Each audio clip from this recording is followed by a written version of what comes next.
Say again, last count, we were past 15 funeral directors, and never have I seen such a turnout for an occasion like this. So my prayers would be that you will find it enlightening and maybe be inclined to explore these same topics further.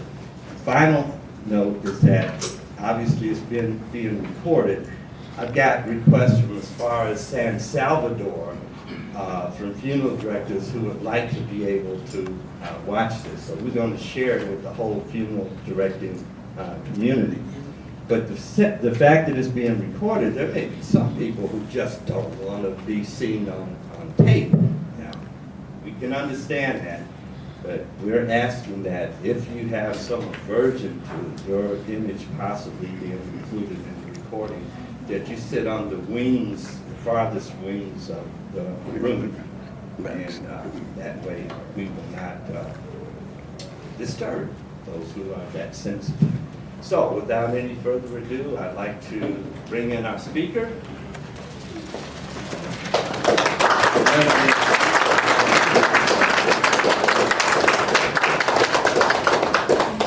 Testing. Okay. What did he set me up for? No miracles I can achieve. How you guys doing? How many was here last time? Okay, good. And they are aware that I'm not going to show the funeral directors how to make $1 million. In fact, I talked with Monica briefly, and maybe Ray, what we will do is offer a workshop specifically designed for funeral directors. And we'll talk about the factor of baby boomers and how that's going to impact the services, et cetera, et cetera, et cetera. Yes. And so hopefully if you just bear with me today, we'll make it worth your while. And the next workshop for funeral directors. Would that be okay? That's fine, absolutely. In the meantime, however, hoping that you will still be able to benefit today, since the subject that we're discussing pertains to you personally, beyond your profession. Doesn't matter what profession you're in, you will still personally be challenged with the tasks of managing and coping with death, dying, and loss. So hopefully you will bear with me and find that useful as well. Oh, microphone. Yes. Oh man, this is way beyond my professional ability. You can't hear me? I feel like a preacher. I might have to take up a collection. All right, so everybody have handouts? Okay, good. And how many have not had a chance to familiarize themselves with part one? Can I go up and turn the Can I volume show up? up? Yeah. All right, I think that's posted somewhere. You can see the facilitators, and they can direct you to the website. But for the sake of a brief summary, those of you who were here the first time, if there are some things that you want to revisit briefly, we can certainly take a minute or two to do that. So, anybody have any questions that carried over from our first part of this workshop, where I asked you all to really consider some real profound things? And I see many of my House of Rock friends here, and you all know firsthand that this is not a new topic for me. In fact, we did a whole series of these kinds of talks back in 1997. So those of you who are in the House of Rock, you certainly have had many, many years to assess yourself and discern your ability to manage and cope with death, dying, and loss. Okay? But in any case, if there's anything anyone wants to ask or any comments one wish to make, you're most welcome. We have a few minutes here, and then we'll plunge into this topic. And if you have questions as we go along, feel free to stop me, and I'll do my best to address it within the time frame that we have available for that kind of tangential discussion.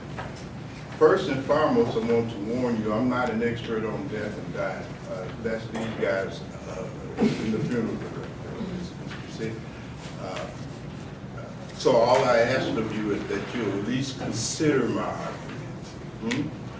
There may be things that I will say that won't resonate with you. You may even disagree with them, and that's all right. I'm not offended by it at all. See, all I ask is that you consider the arguments. And in fact, there's not much to consider relative to your death and dying, because that's for sure. There's no doubt about that. There's no disagreement about that. Everyone in this room is going to die. Or you're going to have to deal with a loved one that's going to die. So that's the fundamental truth. And everything else we can debate surrounding that. Fair enough, guys? Okay. Wow. Where did we leave off? I think we were going into the therapeutic stages of reconciliation and recovery from the event of a loss, death, dying, or something like that.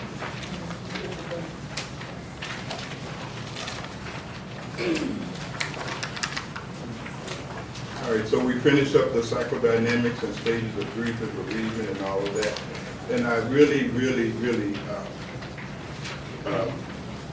feel that I'm cheating those who wasn't here for the first part, because there's so much that we covered that is essential to be able to really kind of follow along with part 2 of our discussion.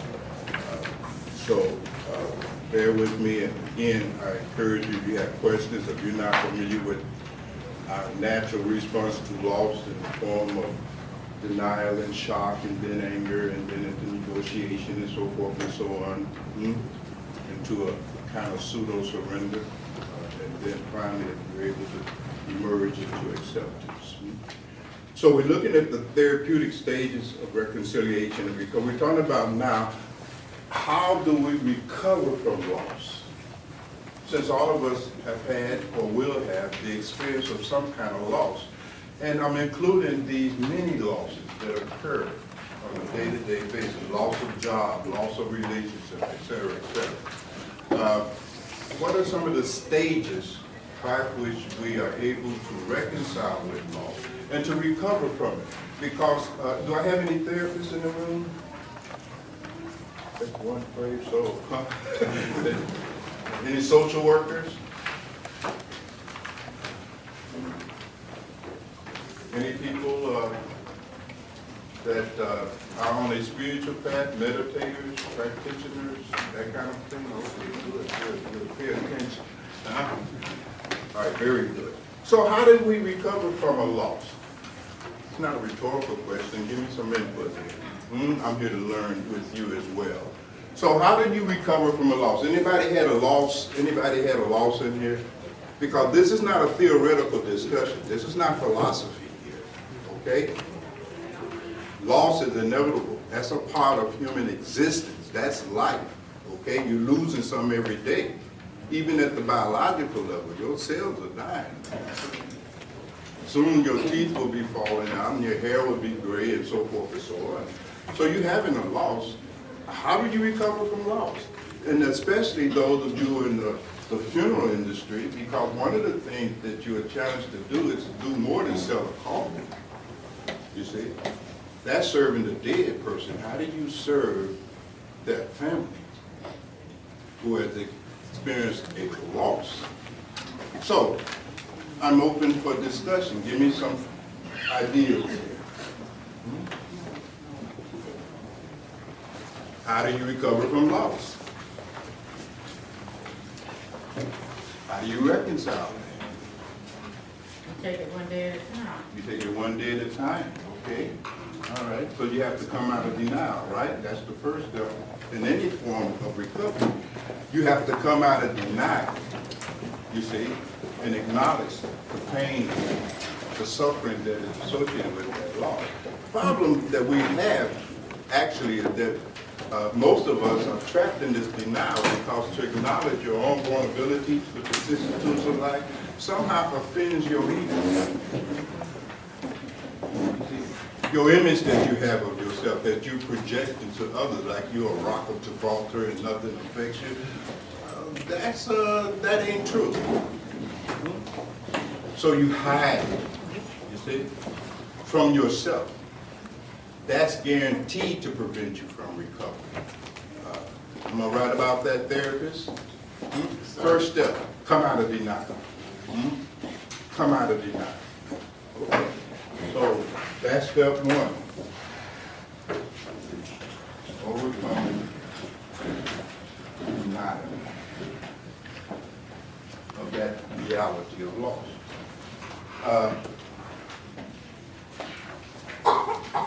When I say come out of denial, I'm implying that that first step of coming out of denial must ultimately culminate in acceptance. Is that about right? Yes. That's right. Because you got to come out of the denial and shock of it all. Because you didn't think your husband or wife could die suddenly, just like that. You didn't think that. You see? Somehow you are operating on a view of life where nothing bad is ever going to happen to you or anyone you love. Very naive. True? So the shock, the denial is the first challenge. But I just want to remind you, those of you who are here for the first part of the workshop, you know the rest of the work that has to follow from denial to really enter into that state where you can begin the recovery process. Who would like to help me out? Now, what are they? All at once. Huh? Yeah, the next is going to be angry. Or you're going to be angry about it. You're going to be angry about it. You see? And remember, that's true of most losses. Not just the dramatic loss of a loved one, but you lose some money, you're going to be angry about that. You follow me? You see? Anger. Anger. You see? Why did it happen to me? Why me? You see? You feel that something wrong has happened, fundamentally. And anger is your response to the feeling of having been wronged. You see, life did something to you, and life was not fair to you. But that's your point of view. The way reality is the way reality is. The Buddha had a very beautiful word for that. He called it tahata. Means that's the suchness of life. That's how it is. But when you're not operating in a reality that is consistent with the way things are, when something like loss or death of a loved one happens, you think something wrong has happened. So you're angry. You feel you have been wrong. Sometimes by the deceased. Sometimes you didn't get your wallet. Damn wallet fell out of my pocket, you know what I mean? So forth and so on. And again, I'm not going to exhaust this because we've done that, but just to warm your brains up again, okay? What's the next phase before we really get to that first stage of recovery? Bargaining. You're going to bargain. You're going to try to make a deal. On the bargain. And this pertains to your relationships. You see? You're in a relationship. You see? Finally, your wife or your husband just can't put up with no more of your shit. Pardon the French. All right? But we're grown folks. And love stops. Now she don't love you no more. Now he don't love you no more. That's the reality. Follow me? That has happened. That's a loss. That's a death. But you don't want to accept that, right? So you're going to go into all kinds of strategies, making all kinds of deals, you see, to fulfill your false belief that No, she still loves you. But she took all your money, all the clothes, all the kids, you follow me, the cars. Her money out the bank, your money out of the bank, but somehow you still are operating to some degree out of this thing. No, she still loves you, no. She don't love you no more. No, he don't love you no more. It's over, right? But you're gonna try to find a way to get him or her back. You see, that's a rather gross example of bargaining, but you all getting the idea? And remember, you gotta identify where you are at in relationship to what you have lost. This is not purely academic. I have to keep reminding you. This is not a class on philosophy, you see. This is a class on reality, you see. And you have lost, or you will lose, you see, something. And you need to know how you handle loss, because the way you handle these little mini losses will determine how you will handle the great event of the loss of your life here. If you're in denial about little losses, you can't handle those, you're not going to handle the big ones well at all. So you want to be honest with yourself, you see. You want to be true to yourself.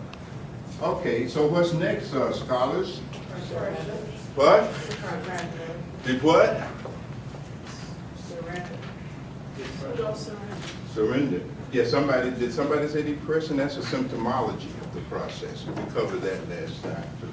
But yes, a kind of a surrender. Now what do we mean by surrender? Because surrender is not the same as acceptance, is it? What's the difference between the two? Yeah. You surrender in defeat. You just can't do nothing about it. Are you with me?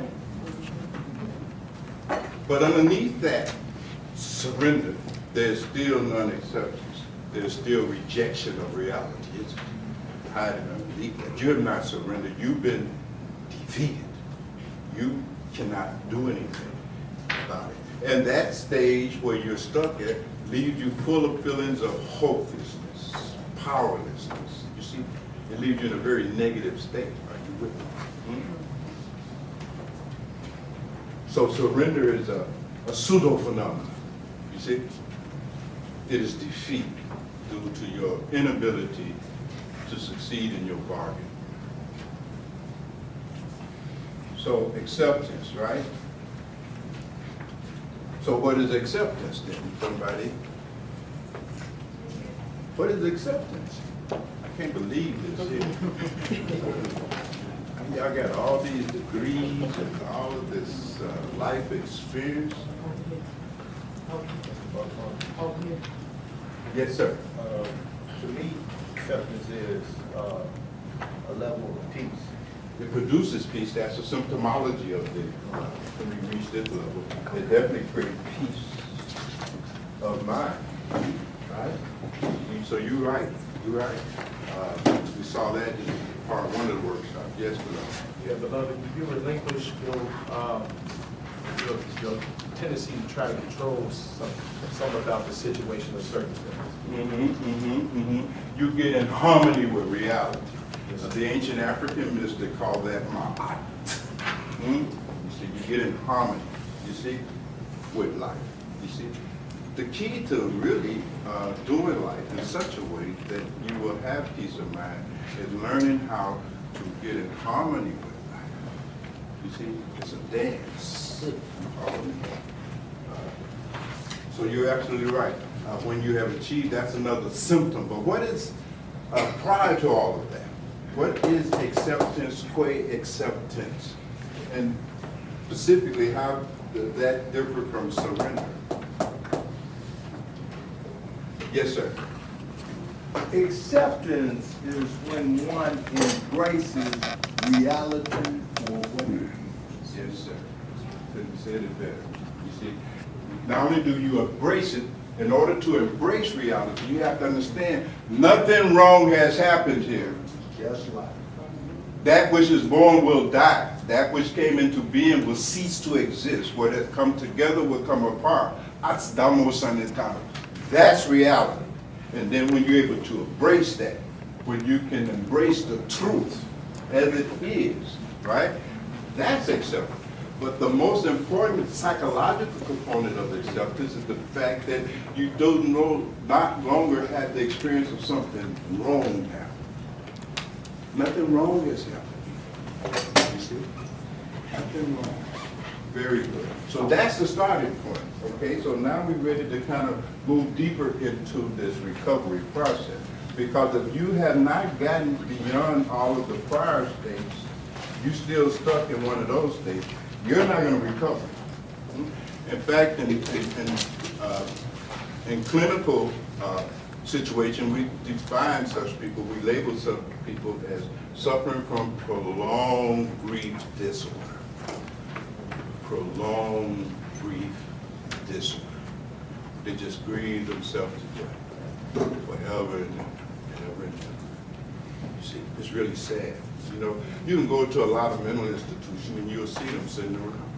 It's quite tragic. They stop living, you see? And they replace living with grieving. And please make a note, grieving is not equal to living. It's grieving. You see? It prevents you from living. But you can't stop grieving because you have not accepted one of the most fundamental realities of the human condition, that there is birth and there is death. And nothing wrong is happening. Much more can be said about that. All right, so we got the first one, acceptance. You all right? Yes, sir. Now, every now and then a cuss word may slip from my mouth, so It's all right. it's for dramatic purposes. You see, I don't want to be too pedantic. So you hyper professionals don't occasionally do something. I got some people here that's straight out of Compton. And I got to make sure they understand this stuff, you know, so I don't want to get lost in pedantry and psychobabble and all of that, and miss the opportunity for you to really understand that which must be understood. So, we got acceptance, okay, so what's next? After acceptance, what happens when you really accept a thing? I'm being dialogical with you because, see, I know you know these answers deep down inside yourself. So I'm trying to bring out what you already know, rather than you put more stuff in your head. See, intuitively, you already understand this thing, but you have buried this. Are you with me? Like the ostrich that runs from the lion and puts his head in the ground and pretend that the lion is not going to eat him. We do that. You see, we bury our head as if death is not going to come and get you. It's going to come get you. You see, we're going to talk more about that because this is a very important thing, so I will be reminding you as we go throughout this discussion again and again. I'll be like a broken record. Okay? So after acceptance, when we embrace and accept that reality, no longer see that something is wrong, now what can we do as a result of that? We can move forward. Huh? We can move forward. Yeah, we can move forward. We can let go. Now we can let go of all that grieving and all of that wallowing in our sorrow and self-pity and so forth and so on. As if life has singled you out to take something that you love. Follow what I'm saying? You can now forget about yourself and let this go. Let it go. Excellent.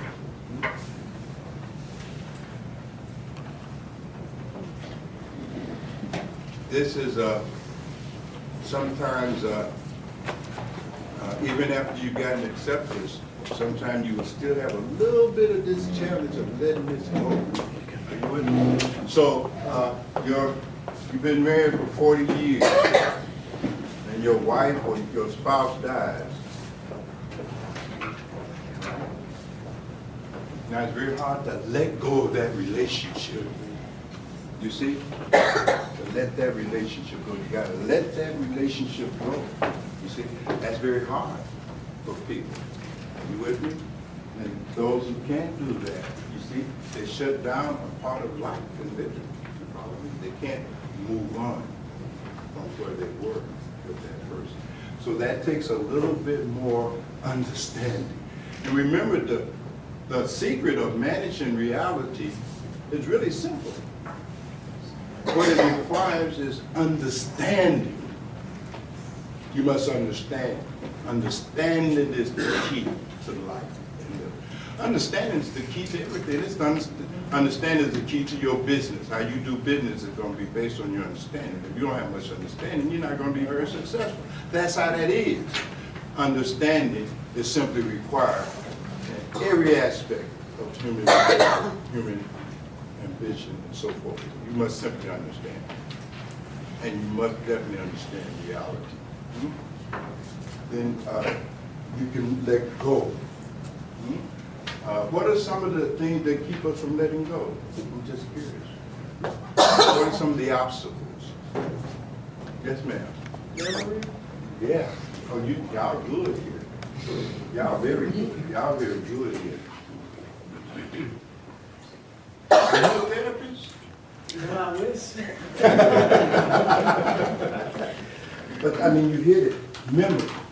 Because every response you have to reality comes out of your memory. Did you notice? Notice that. You respond to reality based on memory, a prior experience. The memories, the reminiscing, keeps you stuck. And you can't let it go. You can't let it go. Anybody else? That's very good. Yes, sir. A sub-note to Guilt, memory. yeah, when you say guilt and. A sub-note to memory may be repetition. A big part? Repetition. Repetition? Yeah. Yeah. Obsessive.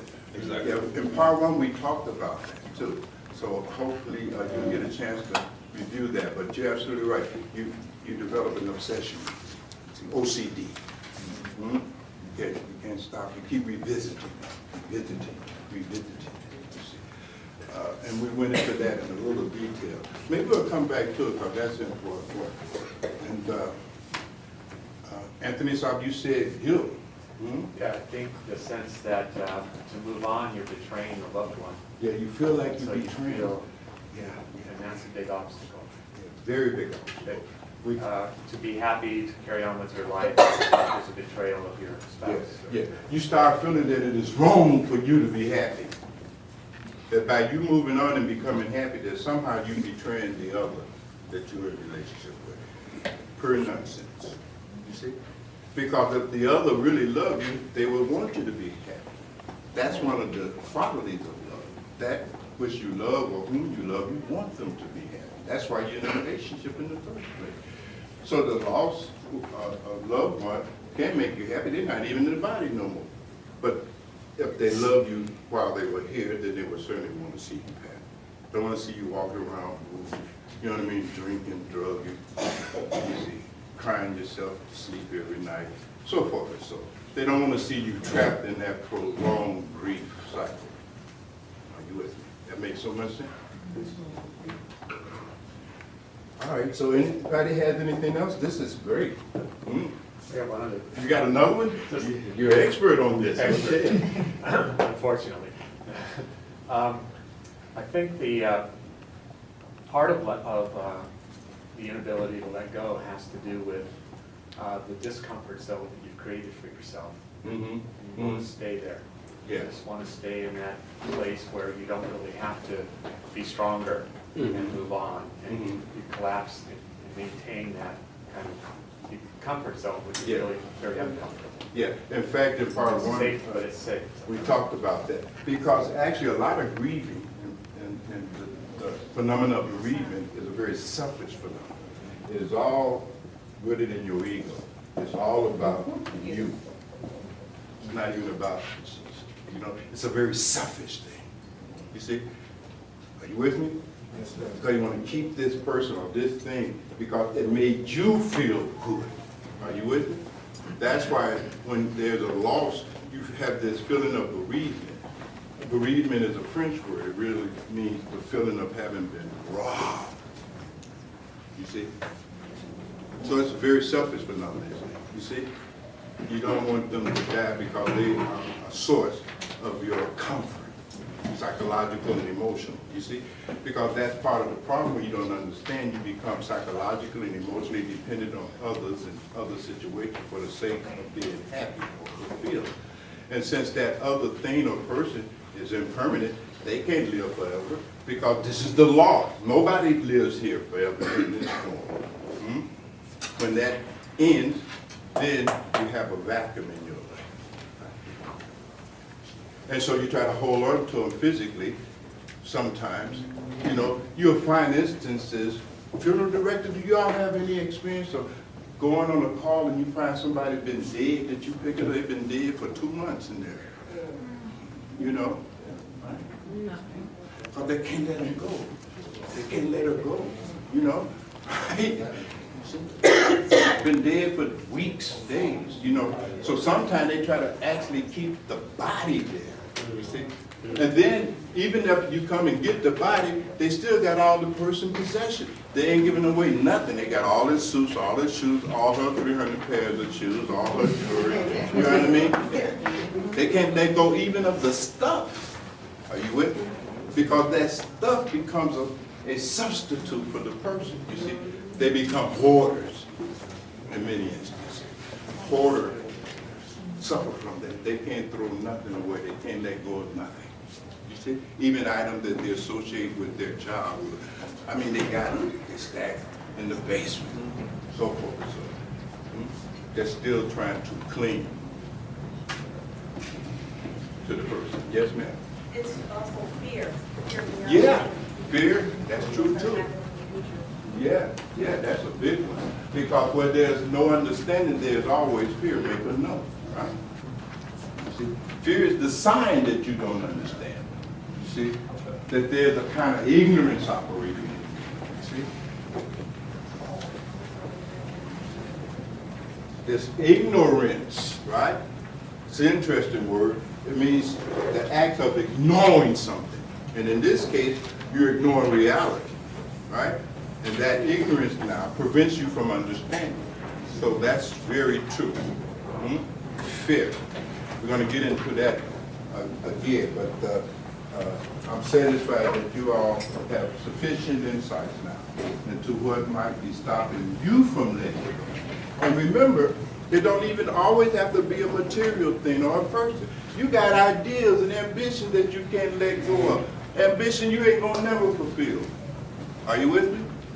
It's never going to happen, you see, because there are certain kinds of goals that you are operating toward trying to fulfill, for which you are totally unqualified to reach. I know you don't like that, but that's the truth. You see, that will reach every goal requires a certain type of person in order for that goal to be reached. So now you want to make $1 billion in the next 5 years, but you want to sleep 8 hours a day. That's not going to happen. You want to spend more quality time with your family and your children. That ain't going to happen. You see? So naturally, you're going to be frustrated because you can't let go of your goal. There's beliefs you have. You can't let go of them. In fact, the reality is that you are more attached and cling more to your belief than to your material possessions and the people you're in relationship with. It's your beliefs that you cling to very tightly, because you incorporate what you believe into who and what you are.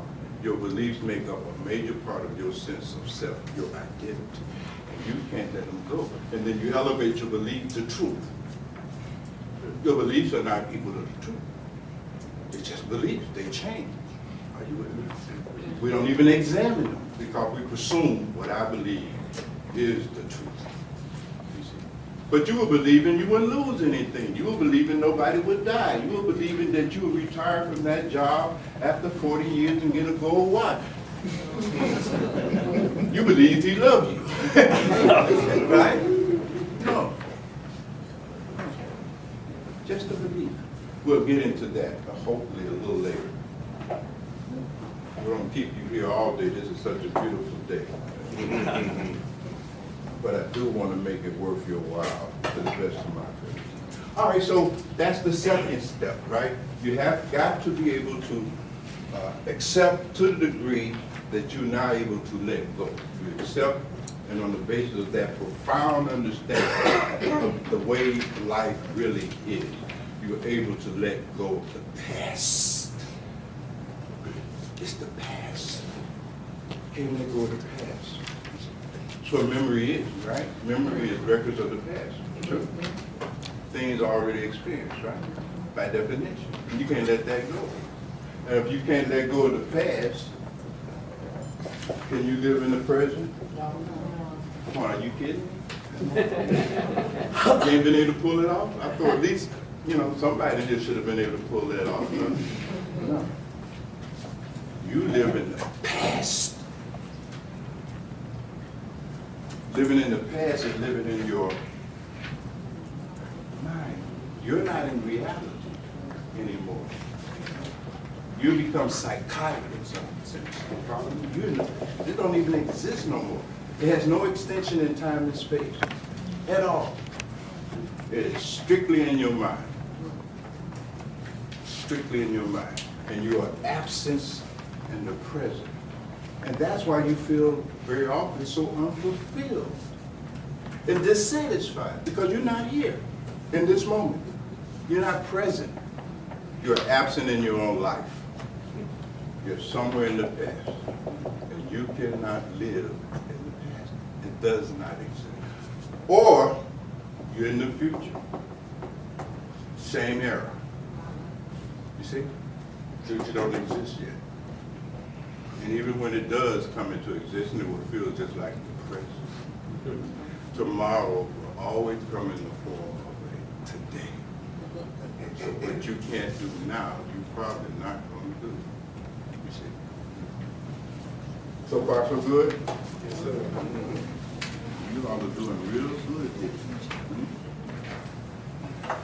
Let's move on. We'll try to have a little more time left over for discussion. All right, so we've accepted reality as it is, you see? We have overcome our psychological and emotional dependency on the lost one, a lost thing, a lost situation, and so forth and so on. Now what do we do next? Now remember, we're talking about the process of recovering from loss. What's the next thing that we have to do?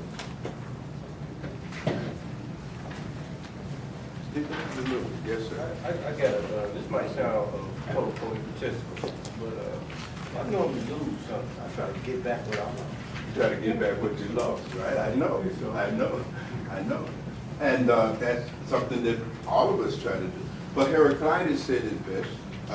You can't step in the flowing river in the same spot twice. Life is like a river. You see,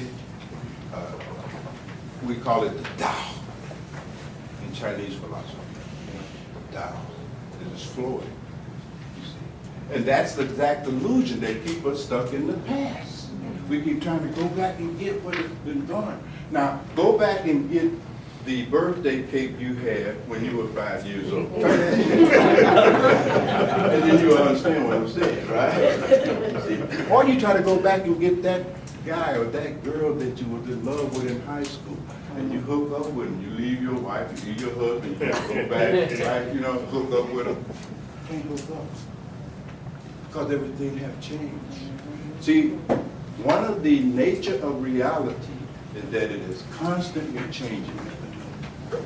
Things come into being, they durate, and then they disappear. This is the law. The law of impermanence. Nothing lasts here. That's why Jesus said, don't even store up your treasures here on earth. Nothing lasts here. You know what I mean? This is not the place. You see? So this is not only the message in Christianity, but it is the message in all the great spiritual traditions. Everybody understands that. You see? And it's not an argument that you have to accept just because I'm saying it. It's true. Examine your life. Now look at it. Start with your body. Is this thing changed? Look in the mirror. Take a good look. Take your hat off. Take your teeth out. And look, and you will see. Nothing stays the same here. You see, this is flux. This is flow. You see? Nothing stays the same. No experience that you have, and no object that you are experiencing here stays the same. But there is something that don't change, but we're going to save that for last. We'll get into that. So the point though is that that's the same thing, my friend, that we all do. We try to go back and get what we lost. You see? Not realizing that it ain't even there no more. It's gone. It's in the mind. See? It's like when the mind is full of ignorance, it creates a phenomenon much like a mirage. You familiar with mirages? Yes, sir. Yeah. Okay. So when a mind is full of ignorance, and there's 3 levels of mind, and I'm just going to put them here. There's what we call a dependent mind. This is the mind full of ignorance. It has no understanding of the nature of reality. Then there's the undue mind. It understands all this stuff as just appearances. You see, then there's the Brahman mind. It has wisdom. Any case, coming back to our example. So, you imagine you're riding on a train or on a bus or in your car, and you see a desert out there, right? And suddenly you see a beautiful oasis out there, right? Are you going to run out there? Why? You want to go to the audience? Because there's no oasis out there, right? You know that, right? Even though your eyes see an oasis, right? But you know that's just a mirage, right? The past is a mirage. You run it toward it and you will perish because it doesn't exist. You see? She don't love you no more. And yes, you're not getting that job back. You're not being transferred. You will find it. That means it's for real. You out of here. Get your stuff and get out of here. They ain't gonna call you back. Mirage. It's a mirage generated by the lack of understanding. But in any case, the next thing that we have to do, now that we have understood something about reality, when you have understood something about reality and embraced it and accepted it, now you gotta what? You gotta adjust. You gotta adapt to reality, is that right? What happens to anyone or anything that cannot adapt to reality? Ceases to exist. Huh? Ceases to exist. Or stay. It cannot survive. A species that cannot adapt to its environment will go extinct. True? True? A mind full of ignorance that cannot adapt to reality will go insane. That's our definition of insanity. That's the clinical definition of insanity. Am I right about that? The inability to adapt. They become what we call maladaptive behavior. They're always adapting in a way to reality that is inconsistent with reality. And as a result of that maladaptation, they suffer. They have great mental and great emotional suffering, you see? But they're causing their own mental and emotional suffering because of their ignorance that keeps them trying to adapt reality to them. How are you going to do that? You're not going to adapt reality to you. You can adapt to reality. Reality is bigger than you. It made you. Are you with me? Yes, sir. Make sense? So you start adjusting, adapting to the reality that you have now come to understand. Is that about right? Yes, sir. When you make such an adaptation, then you have empowered yourself. Until that point, you're still operating powerlessly, right? So you readapt to the house. you know, that we shared for 40 years. You know, I ain't selling the damn house. I readjust. I adapt to this house. I can't sell it up. We're underwater anyway. But I readjust to the very environment again. True, based on the reality. So I take your 300 pairs of shoes and I donate. You know what I mean? I take your jewelry and I pawn it. Or whatever, you see. But I readapt and I adjust to that environment that we both have just shared. I readjust. I adapt. You see? And I survive. Yes, sir. So, what do you think are some of the pros and the cons when somebody readjusts and adapts too fast? Well, if you try to readapt without understanding, then naturally you're going to fail. You follow me? And you will feel such failure because you won't have any peace of mind to begin with. Like with me. Usually that kind of panic reaction comes out of ignorance. You know what I mean? But the point I'm stressing is that you have to be able to, on the basis of your understanding, and if the understanding is truly there, you will adjust and you will adapt to the environment itself, to the house itself. You won't be scared, oh, they ghosts are in here. All of that kind of superstitious stuff falls away. Are you with me? You can sleep in the bed again where the beloved slept with you and have a nice sleep. Adjusted. Yes, sir. You know, it's amazing because in our culture even, we're told that a week off from work is maybe 2 weeks at the most is sufficient, and you're expected to come back to work and carry on as you were before the loss. And so many cases we see of people who go into work and then they put on a mask. They wear a persona as though they have adjusted, and then as soon as they walk in the door back at home, is crying all night until the next day. Yeah, but that's what happens in our culture because our culture, fundamentally, Western culture, is in denial of the reality of death in the first place. That's why you make them look like they're alive in the cast. Oh, they look dead, like it. You kiss them. This is what Western culture has done. You see, it is a culture that denies the reality of death, dying, loss, aging, impermanence, all of it. You follow me? And this is wired into our mind via media, television. You're supposed to look like you're 30 for when you're 70. Come on, this is real. I mean, you don't look like you're 30 when you're 70. Stop, you know, what is this? You see? But this is the thing, you know, you see, forever young and all of that. Nobody is forever young. That's a futile ambition. Have you noticed?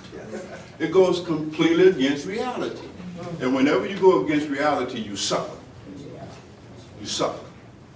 That's always the consequence of it, because reality trumps your wishful thinking. You see? So you're absolutely right.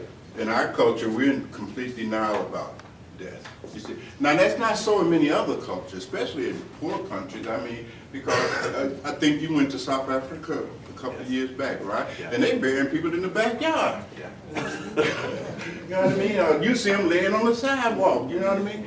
In India, Africa, I mean, the reality of death is there. You see it everywhere. You see, we even pick up raccoons off the highway. We get dead, you know, squirrels off the street. We don't want you to see nothing as it really is. Are you with me?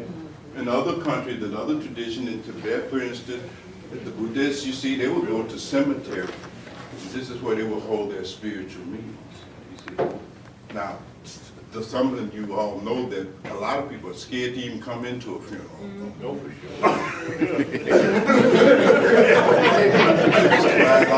Well, half of y'all are funeral directors, so you're an exception.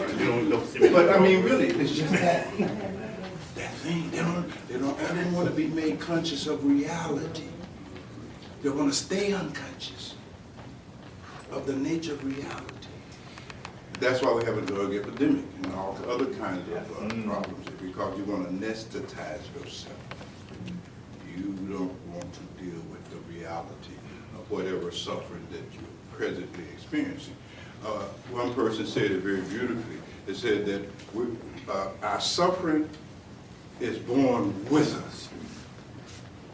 And from that point on, we only become more and more stupid.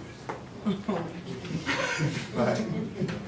Never learning how to manage and cope with our own suffering, not understanding that. You follow me? And this is how we go. Then we drop dead and y'all make us look like we're alive.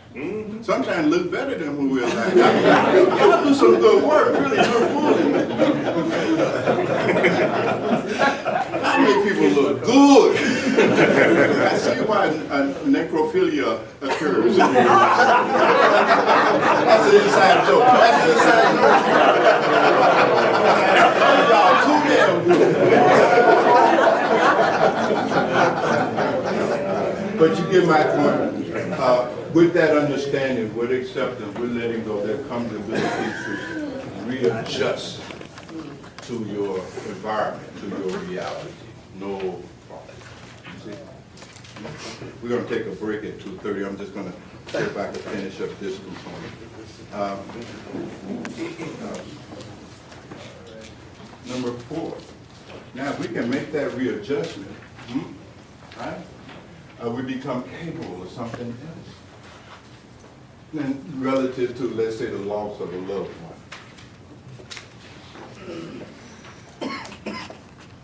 We've been able to accept it, let go, it's past and all of that. We've adjusted to the environment. So now what can we do now? Begin to walk in truth. Yeah, we can walk the truth, and part of that walking of the truth is that I ain't got no wife no more. I need a wife. Right? Moving on. You have to kind of move on, right? I can kind of reformate.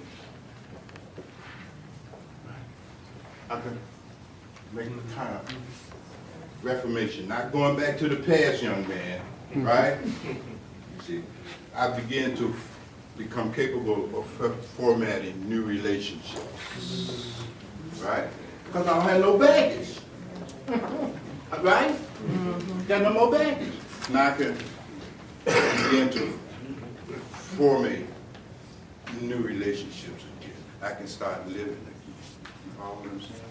I can go dancing again. I might go to the club. I can live again. You see? Because you still need love. Now how you gonna live without love? Who you kidding? Your shoes, your dresses, your job, your degrees, your bank account. That stuff don't love you. See, there's something that we all need as human beings that you can only get from another human being. By definition. Are you with me? Yes, sir. And you can start loving him. No, no, sir. And start living again. You follow me? And if you have understanding, you will live more abundantly. That's what Jesus' message was all about. Get this understanding, the great teacher said, and you will have life, and you will have it more abundantly. You say quality of life comes back to you. Are you with me? You're not walking around with all this sad sack. You know what I mean? It's very interesting. Therapists know that one of the great psychoanalysts, Jung, right? His practice consists mostly of treating middle-aged people, people our age, or some of our ages, right? And most of them were presenting issues in therapy, right, that were directly related to their failure to love. You got to love or you become insane. Make a note. You become insane. That's the ultimate form of maladaptation. That's how, again, we define people who are maladaptive. People who are out of sync with reality, operating with no understanding. They can't love and they can't work. You see, because working is a response to the reality that you gotta eat. You gotta pay some damn bills here. Ain't nobody gonna take care of you. Shit. You know what I mean? You gotta get up and get it, right? You gotta work. Right? And you gotta love. If you can't do these two things, we write you a prescription. See, maladjusted, right? Maladapted. So once we are able to enter into this reconciliation and recovery stages from a loss of a loved one or some beloved situation or circumstance, we're able to live again. And this is basically the psychology of what being able to live again looks like. Yes, sir. On the subject of maladjustment, or perhaps you can address this, a person can resolve that they want to move forward, but the strategies are interesting. And just yesterday, I happened to observe two men who easily were over 60. No doubt about it. They were driving the Corvette with the tops open, and they had all these player clothes on. And you had to wonder. Are you paying attention? You had to wonder what strategy was being employed. Obviously, it was the pursuit of something, but was that ignoring reality? Yes, It's in ultimately fact, going to lead to failure? It's interesting you said two men. You know, in men we have what we call anthropos, right? Midlife crisis, right? So, and this is not in the workbook. So ladies, pay attention. I'll give you a secret, right? You got a man that is between 40 and 45. He's thinking about leaving you.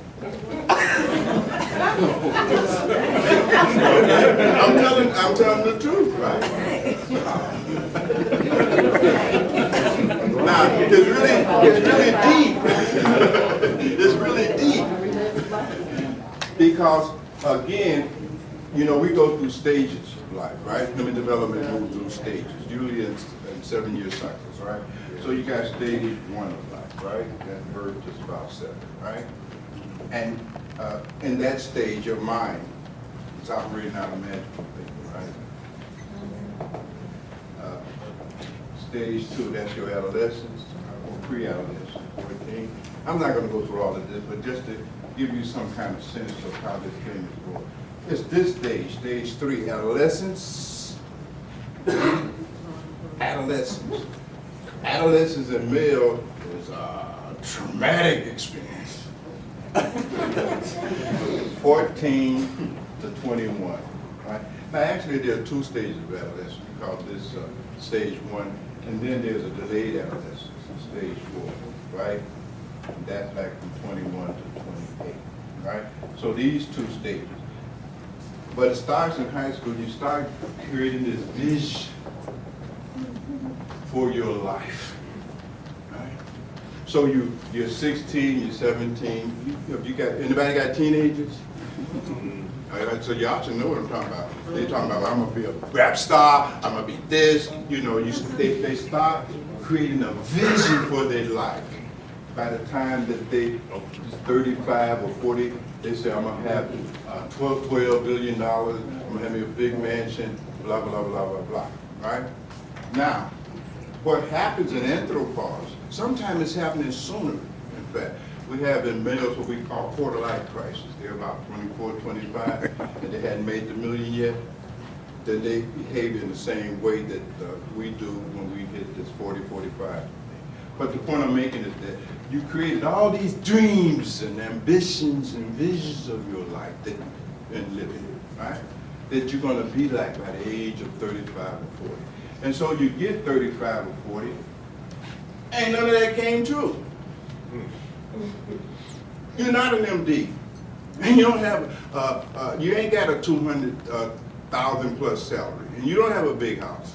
You see my point? So what happens is that you become afraid. What I'm trying to get you to see, that kind of behavior is driven by fear. And what is the fear?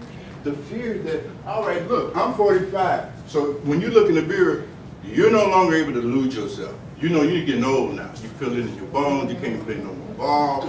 You know what I'm saying? You got gray hair. You got your first pair of dentures. You understand what I'm saying? You understand now. You see, the reality of your mortality begins to seep in. So you can no longer deceive yourself. You lose the capacity to lie to yourself. You know what I'm saying? Is that right? You go to sleep at night, you don't tap your wife on the shoulder. You understand that, right? You got some Viagra in your wallet. You understand? Some reality now, right? And you're afraid that the death, you slowly becoming more and more conscious of your own death and dying. See, this comes over time. Little kids, they have no awareness of their death and dying at all. As you get older, as you move through these stages, very slowly, like how slowly your mustache grew, your breasts presented themselves, very slowly, you start becoming more and more aware of the reality of your condition.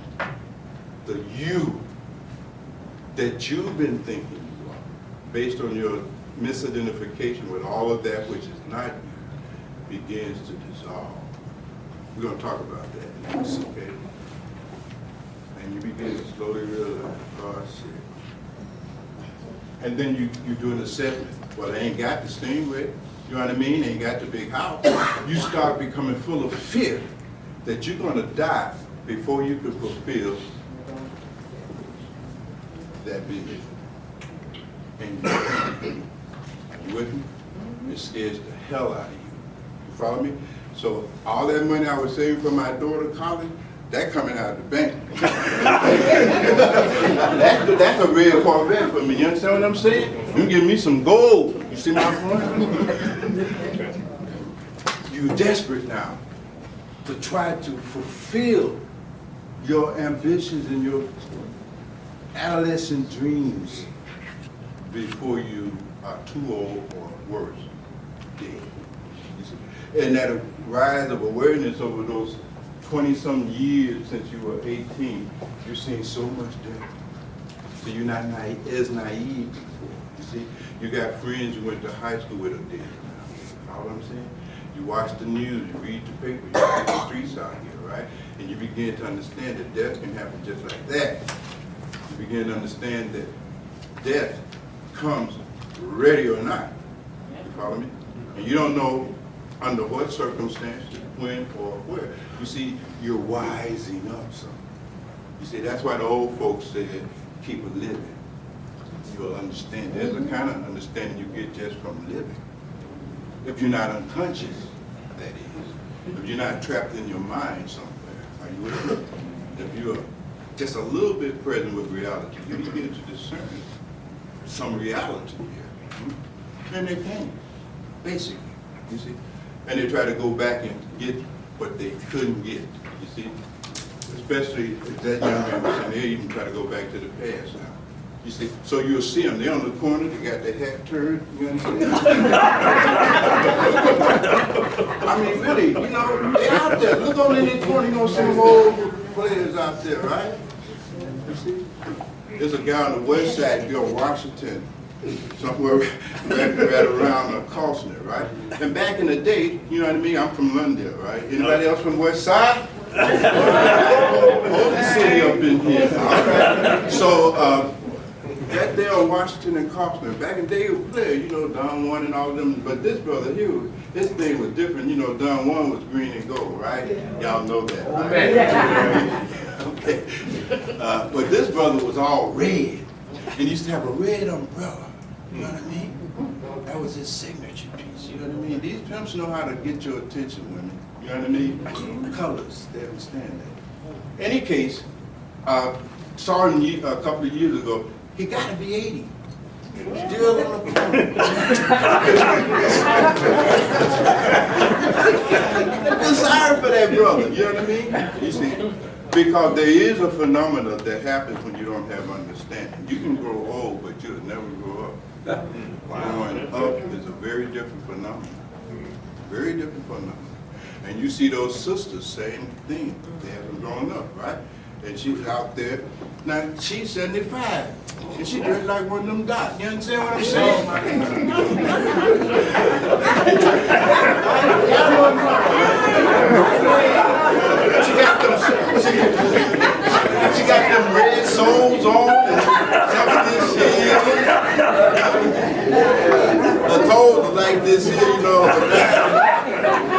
some of them amputated. You don't amputate the She never grew up. You see? She never grew up. Right? And not growing up is a terrible thing to happen to anybody, because reality will not cut you into slack just because you didn't grow up. But this is what happens. And it's not just the red Corvette. They was on their way to get them some women, man. Yeah. You know that, right? Right. Yeah. It looked that way. Yeah. A lot of guys, that's when they begin to become promiscuous.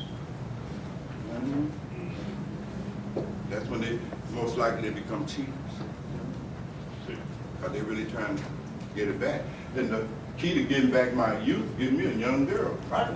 Sugar daddy. Right? Right? Big mama. Right? Because that's the key. Right? You know, I get this young girl, and you know, I can imagine I'm younger kids, right?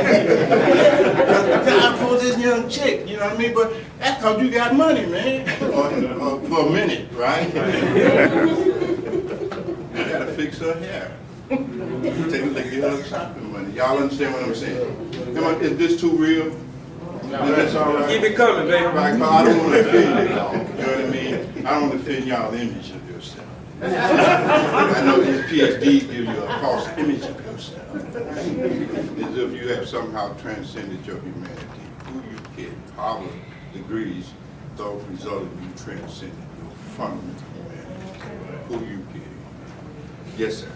Now, how do you superimpose those same parameters on the younger kids that are out here now? To them, old age is 30. Yeah, that's quarter-life crisis. Right. In fact, that's a good question. You see, if they don't have it by the time they're 25, they go into a quarter-life crisis, not a midlife, because they're not at midlife. It's quarter-life crisis. You see my point? And I mean, they break down.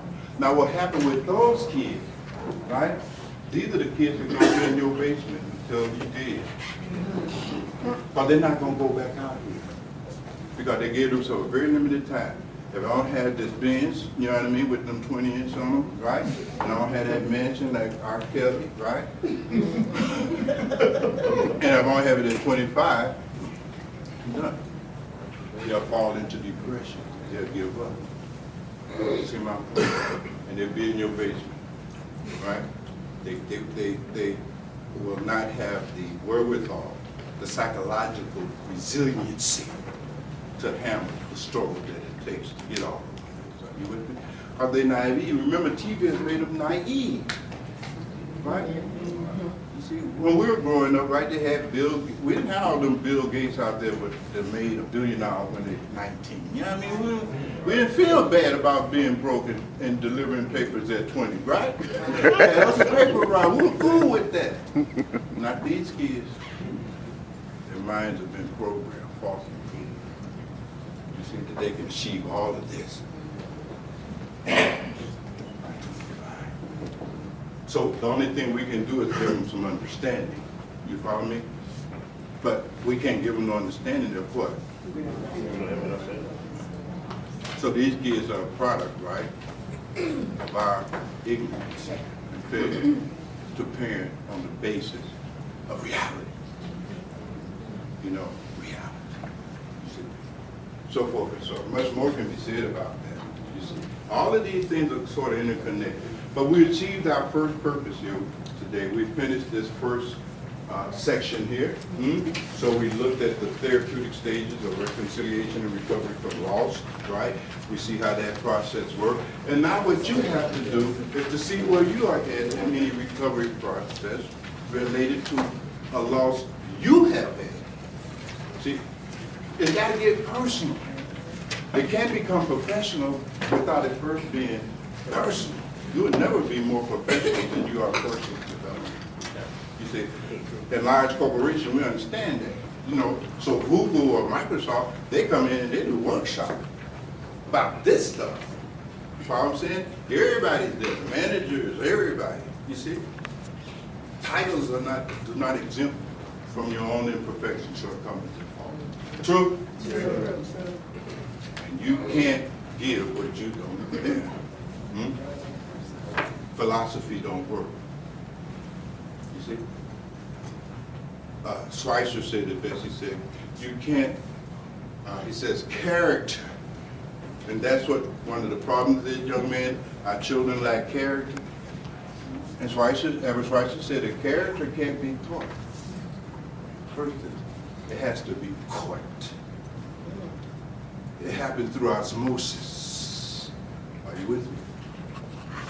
So you can't stand up on the soapbox and preach to these kids. That's just rhetoric, right? It's osmosis. It has to be caught. You got to catch it from you. True? Okay, with that, let's take a 15-minute break. Can we come back at about 10 minutes to 3? Would that be all right? Ain't no tavern close by. In a personal sense. Because the reality is that we're all going to need those kind of skills to help comfort and enable someone that we love to have a good day. It's also something that we need to teach our children so that they can help us have a good day. That's why I'm always glad to have family here, daughters and brothers and sisters and so forth, so that when this body of mine comes to an end, at least there's someone around that will know how to help me, see, go through that very difficult transition. So it is practical now. That's why it is a part of all great spiritual traditions, without exception. You see? All of these great spiritual traditions are based on helping us learn how to handle death. You see? How to be prepared for that.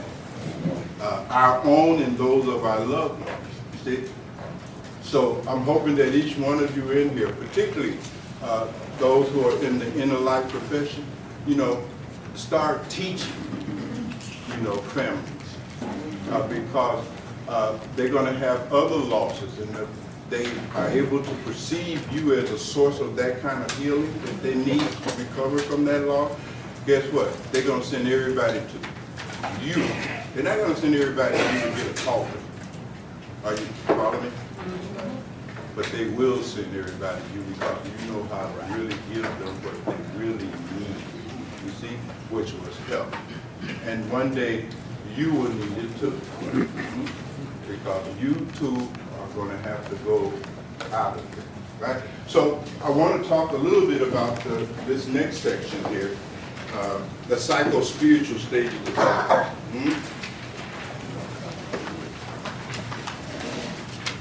And this gets a little bit more esoteric, but I hope we can still have fun with it to some degree. So, now I'm looking for my funeral directors to kind of lead the discussion here, because you guys work with the dead every day. Some of you in here probably also will be able to join in and help us with this investigation, based on your own personal experience of the death of a loved one. See, how many of you have been around somebody in your family who had died? Okay, good. All right, good. So I got my team now, okay? So we can go to work. So looking at these psycho-spiritual and even physical stages of dying, what happens? What is death? Have you ever thought about it? And some water. Is that the family?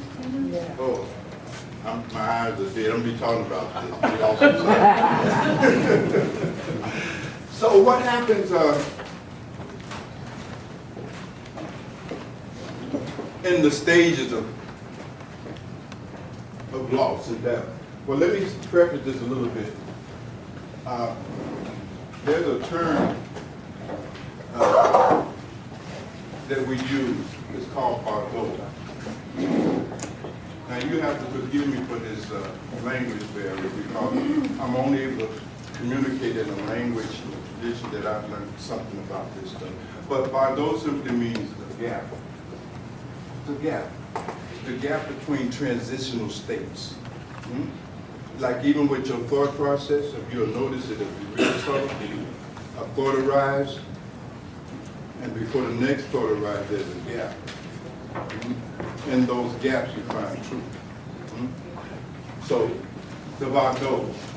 So, what these folks who have studied this stuff, much deeper than I have come to realize that we are always in transition. So, there is the Bhagwan of natural life. Just give me a little background. The Bhagwan of natural life. That's what we're in now, you see? But you're dying, you see? When you were born, you started dying that very day, you see? And it becomes more and more pronounced over time, and so forth and so on. But on a quantum level, right, you are dying. Your cells are dying all the time, you see? Your bones and all of this, these things renew themselves and they come back, every few years. You don't even have the same backbone you had. All change at the cellular level, beneath the threshold of your consciousness. So in the Bhagwan of natural life, the transition, there is this dive going on. Then there is a gap, small, and you move from the natural Bhagwan of life into the Bhagwan of death and die. Sometimes it's called the painful Bhagwan. It hurts. As you get closer and closer to the end time of this gross physical body, there's an increase in pain. Some of you already know that arthritis, some knees, feel it. Your body starts hurting. Pain, the painful part of dying.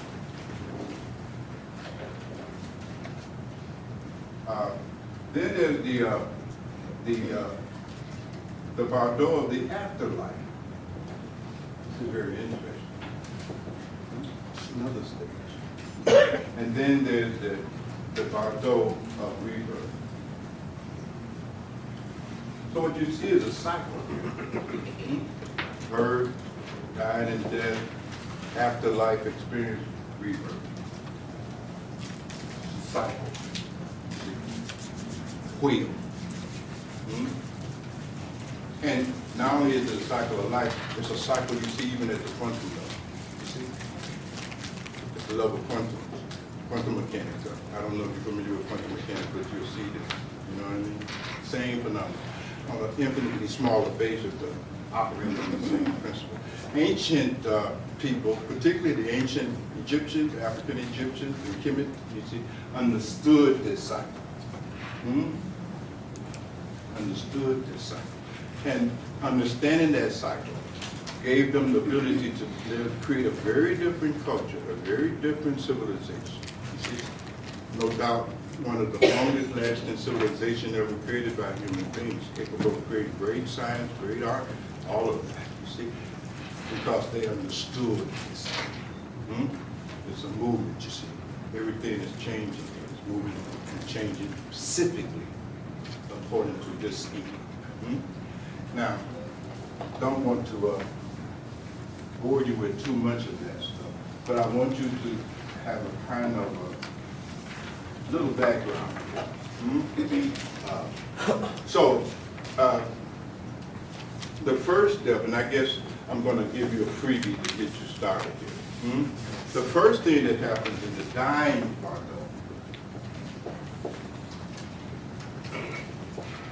the dying stage of life, the dramatic part of it, you see? As you get closer to that deathbed, or on your deathbed, let's say that we'll consider the most pleasant scenario on how you will die, how you will meet death. But there are different ways of that. Death will either be by a natural cause or an unnatural cause. These are the two categories, right? We're going to be, for the benefit of for the sake of argument, I'm assuming y'all going to die a nice natural death. You're going to be 90 years old on your bed, surrounded by your loved ones, and you know that whole thing. You see what I'm saying? In the ancient image, they would put all that person's stuff in there with them. They'll put some people in there, kill his servants, and put this, you know, so he'd be comfortable. You know what I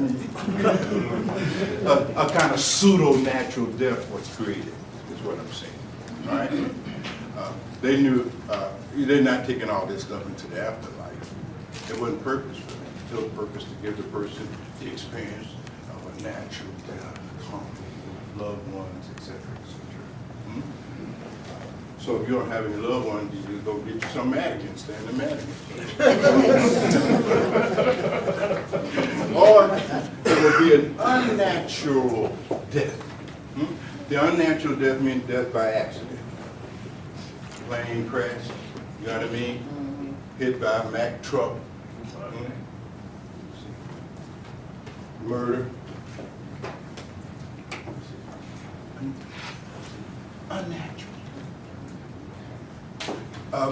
But what is true of both categories of death and dying, that we all are going to go through, that they share some very common features. One, it's unknown. When? You don't know. It's unknown how.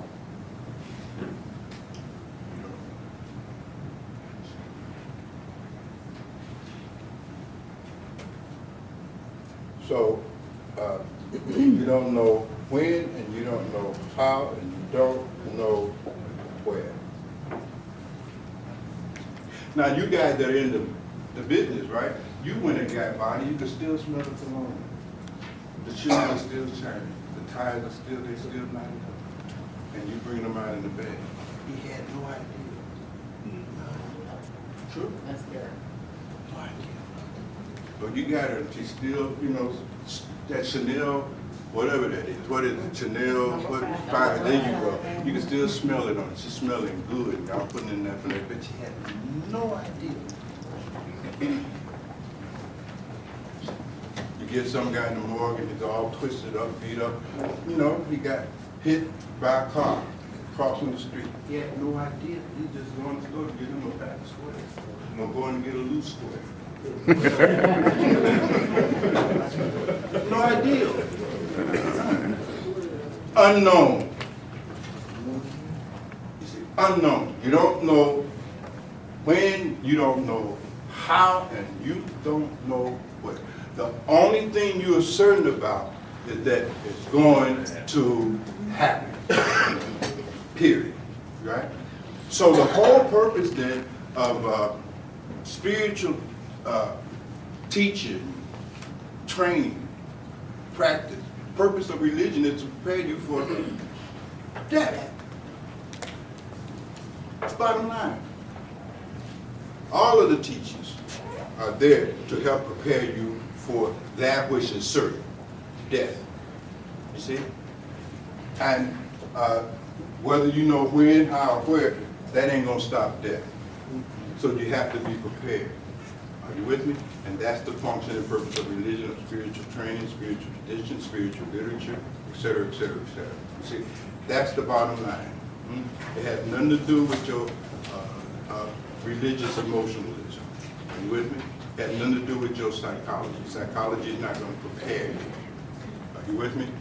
You need a much more profound knowledge and understanding of this. So far, so good? Yes, sir. Okay. Now, end of life profession, when you bring that dead body, well, no, let me back up. Let me just get the dying part first. Those of you who have witnessed death dying, what started happening in that person that you witnessed dying? You have any idea? Yes, ma'am. Is she raising her hand? Are you wiping your floor? I said, oh. Too scary now. Yes, ma'am. Okay, I like that. What that I'm tired means, you see, what happens is there's a dissolution of the 5 elements that make up your gross and your mental being. You're made out of stuff. Are you with me? This body is made out of stuff. The mind is made out of stuff. Are you with me? And the stuff that the body mind is made out of has been referred by the ancients and every tradition as the 5 basic elements. Do you know what they are? Somebody must know what they are. Yeah. Earth. Somebody said earth, wind, and fire.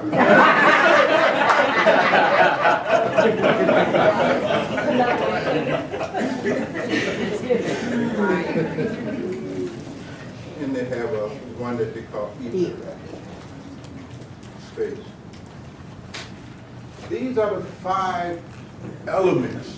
They're called tattvas in Sanskrit. In Hinduism, we call it tattvas. Tattvas really mean principles. These are principles. See,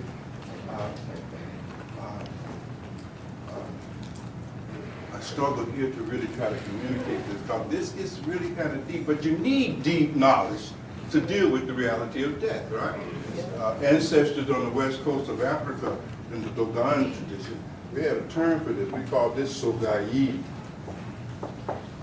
Deep knowledge. Not ordinary knowledge. You see? Deep knowledge. In fact, the Dogon mystic said that if you don't understand what we're going to be discussing here about dying, death, and how all that works and so forth and so on, that you are fundamentally ignorant. Fundamentally, how many PhDs? Fundamentally, you're ignorant. And you're ignorant about something you need to have some profound understanding about because you're going to die. That's certainly you that you feel you are based on your identification with your body, your emotion, your mind, your biography, your history, your beliefs, your likes, your dislikes. That psychosocial self that you call me, impermanent, going out of here. And you don't know how, you don't know when, you don't know where. Right? And there's some very specific experience that are going to happen in that process. For everybody. Nobody exempt. Your money won't exempt you. Your religion won't exempt you. It has nothing to do with that stuff. This is the physics here, right? Now, so these principles or these elements that make up our being, both at the level of the physical growth body as well as at our mental level, have been called earth. And what they are really the principle that organize the atomic makeup of this body. And I'm not going to get too much in there, but there are certain qualities about Earth, right? Now, you mentioned that the first thing that happens in dying process is the dissolution of the Earth element, right? The gross physical body, it gets weak. It starts getting weak. Why? Because that means the withdrawal of the life force. These elements are dissolved. And with the complete dissolution of these elements, the life force is gone. It is these elements combined in how they operate that creates the life in this body, right? Okay? So when that earth element begins to dissolve, and it will begin to dissolve, you will experience that. And in the form of the body will grow weak. What else would you begin to experience with the dissolution of this earth quality, this solidity? The water element. Well, the water is next. We're talking about earth right now. Awesome. Like my dad was saying, he couldn't move around, he couldn't walk like this, he couldn't walk anywhere. But yeah, that's the weakness. And the loss of this element not only affects the body, I guess, but I should really do that, talk about it a little bit better, because this is profound stuff here. So we want to look at the effect of the dissolution of these 5 elements both on the body and the mind, because it affects both. Because the mind is made out of the same stuff as the body, it's just more subtle. Are you with me? So you're right, weakness, loss of strength, right, in the body, right? Does the pain old age in the body, The is dying. that part of it? When you start dying in the body and the body starts, the earth elements start breaking down, yeah, because pain is very often the result of the withdrawal of the life. But the pain you got like now, the arthritis, stuff like that, that's not the pain. Because the pain that you experience during the dying process, when these elements are on their way into dissolution, is 7-fold more intense than any pain you experience in death at all. 7-fold. Now keep that in mind. Keep that in mind. So you'll see as they are moving into that dying process, and the earth element, which this body mostly represents, right, begin to dissolve, right? You see? And you just touch them. Ooh! Hurts. Life force. Effect on the mind, you see, that the mind begin to also get weak, right? Dementia, right? Your memory starts fading. You see, you can't remember things, so forth and so on. The earth element part of your being is dissolved. See, death is a dissolution of your gross, physical, and mental being. That is what is happening. And it's happening while you're in this body. It's not like you're standing outside the body, oh, the body's in stage 4. No. You're in the body. This is what you will be experiencing. And either you are prepared to handle that, or you're not prepared to handle it. You see? But in any case, it's going to happen. And there's nothing you can do to avoid it. It's not optional. Are you with me? See, these workshops are optional.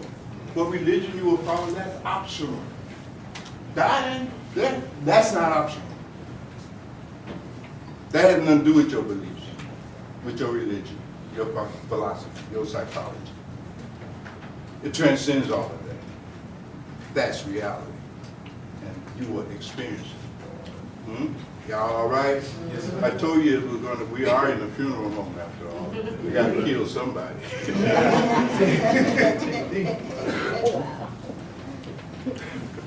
There's many other symptoms, though, but you getting the idea? Anybody else have any idea of what the symptomatology at the level of the body and the mind is like when this earth element begins to dissolve?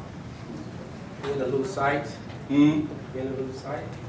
Get a little what? Get a little sight. Just seeing. Get what? I can from the website, somebody translate.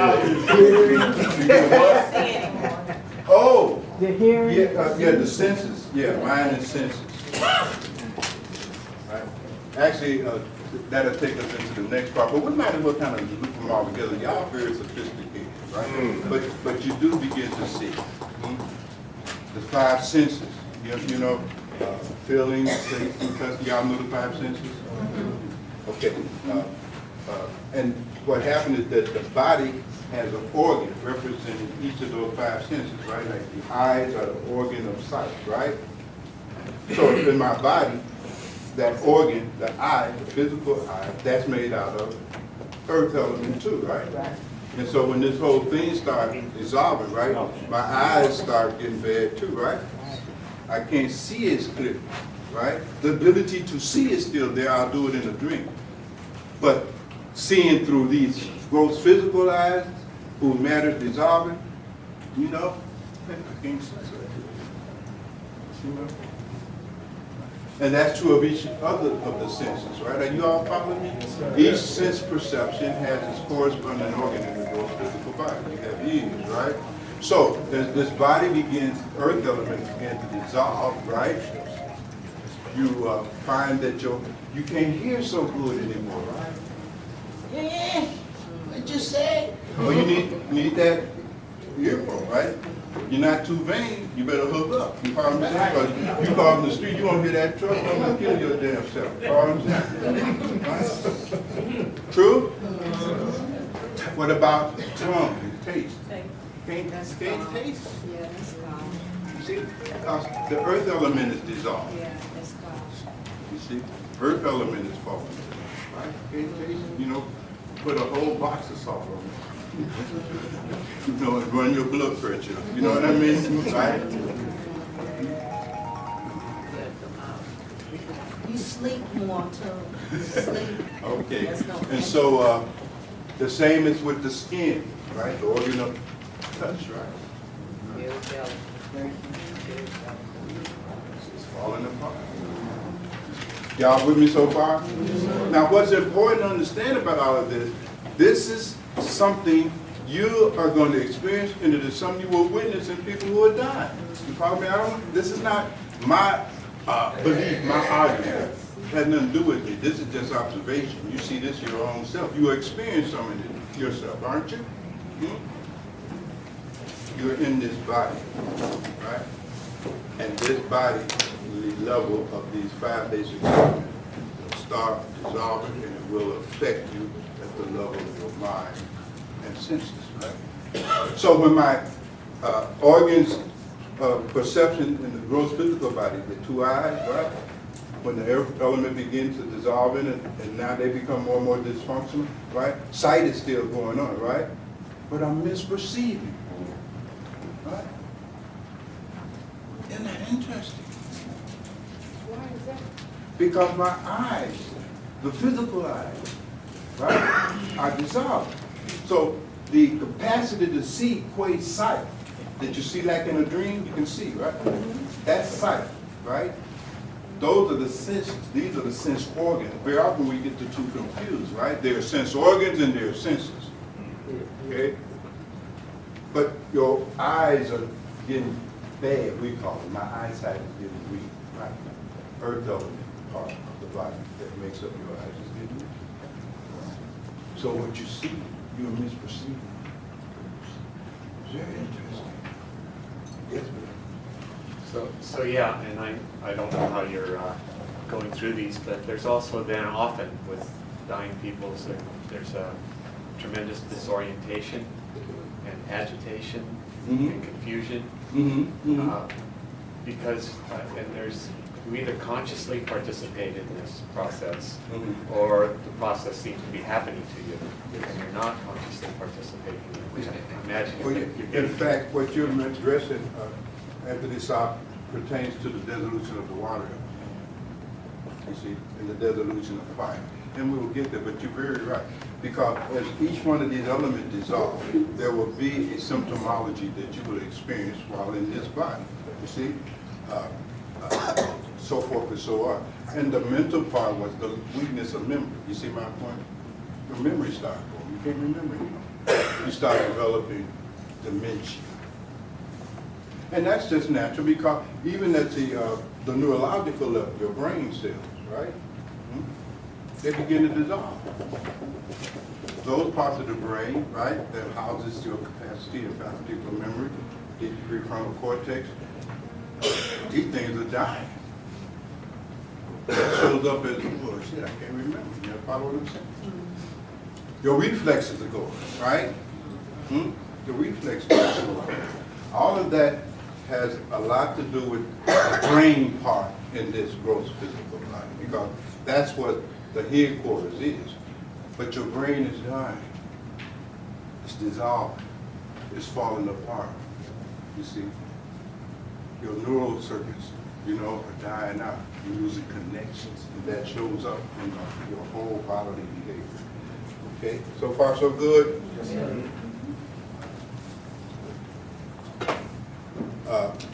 Water element start dissolving.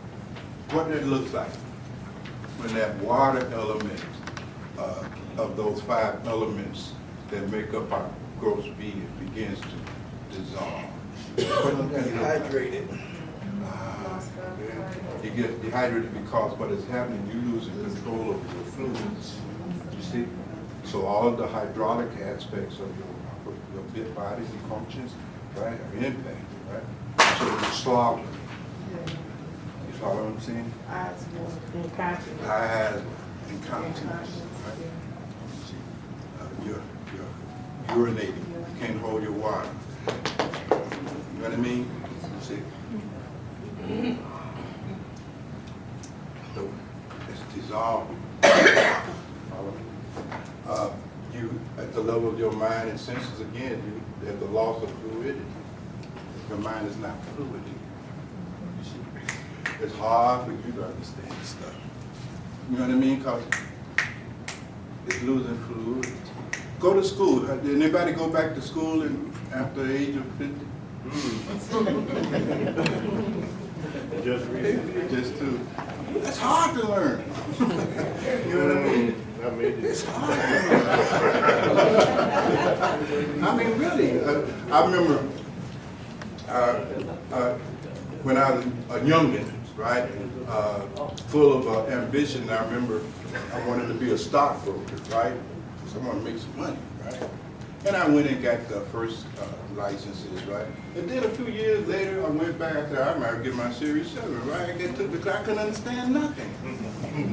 I mean, really, I tried, but I couldn't understand. You see? Fluidity. Yes, sir. What do you attribute that? The water element, you know, begin to dissolve, right? Which leaks out, you know. So, for instance, even on the mental level, you'll find your mind is just running. Now, those who try to do meditation, they really are able to appreciate what happens in the dissolution. You see, if you're an older person and you're meditating, even a younger person, but even more so when you get older, your mind runs more. You can't concentrate. You see, your ability to concentrate begins to diminish because all those thoughts are just, you have no control over it. So it's a kind of loss of control due to the fluidity. You know what I mean? So forth and so on. But you can see it in the person because you go to a hospice, right? Anybody work in hospice, been in hospice, see, think you picked up bodies in hospice. So, but you see people laying in the bed, they don't wear it on themselves, they don't even know. Right? Because their ability to even feel diminished, right? They can't feel themselves wetting their pants, they can't feel it. The nerve burned out. The touch, the skin, the organ of touch, it's dissolving. They don't know it. Some of them have, boo-boo on themselves, they don't even know it. They can't even smell it because the organ of the nose has begun to dissolve. You know? They stink and they don't even know it. True? True. They're gonna happen to you too. What you gonna do, boo? When you start stinking. Right? So you don't start stinking.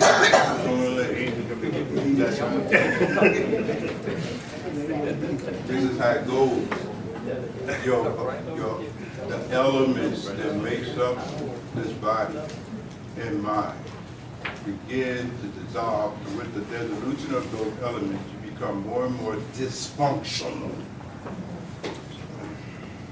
Yes, my dear. I know one of the clear signs that the person is really near death is the loss of urine. Mm-hmm. And so not being able to produce urine is one of the telltale signs that the person is within that 12 to 24, That's right. 48-hour time frame. That's absolutely right. And when you bring the bodies in, right, I don't want to get too gross, but funeral directors, they understand all of this. You know what I mean? When you bring that body in, don't you sometimes see they've lost their bowels, they'll piss all on themselves. You'll find that in the majority of the cases, right? It can happen quick or it can happen slow. Depends on what circumstances you're done. Are you with me? Right? You get murdered, boom, fast. You bring them in, he got it, right? You're in a nursing home slowly. Each day, you got a little bit more piss, a little bit more shit on yourself, a little bit more stuff. It's slower, but it's the same thing. Are you with me? Following the argument? And it's going to happen to you too. And the suffering when that happens to you will be 7-fold more intense than any suffering you have in the body now. That's the part you got to get with. That's what you gotta get with it, right? It's gonna be sevenfold more intense. How are you gonna handle that? You see, you get a toothache and you take off for 3 days. You can't work, you can't do nothing, you know what I mean? Do you understand what I'm saying? This is not beanbag. This real deal. And you don't have an option. Not like you could say, well, Dr. Ingham, well, I don't think I'll die. You don't have that option. It's not optional. You don't get to decide this. What you get is to get ready, be prepared. And this is a wisdom teaching that I'm offering you, albeit worded a little different, but Jesus said it very beautifully, or maybe not Jesus, but in Psalms, it says, "Oh Lord, teach me the number of my days so that I may develop a heart of wisdom." It's like, teach me about the reality of the number of days. I'm not going to be here forever. You follow me? You're going to be here for a certain amount of days, a certain amount of breath, and you're out of here. Are you with me? The Buddha said that that individual who sees people dying all around them, getting sick, dying natural death, getting hit by cars, getting murdered, getting shot, growing old, sick, becoming feeble-minded, feeble-bodied, but presuming that it won't happen to them, Buddha said this is a fool. This is a straight-up fool. Your ego, it is so out of whack that you have tried to exempt yourself from the reality of death. You can't have more vanity than that. That is why this kind of vanity is a deadly sin. That's off the sharp vanity. To think that you somehow are exempt from old age, sickness, death, and dying. Height of it. No, and that vanity will keep you unprepared. It's still going to happen. Ready or not, like it or not, you're on your way out of here. It's coming right now. Got me ready?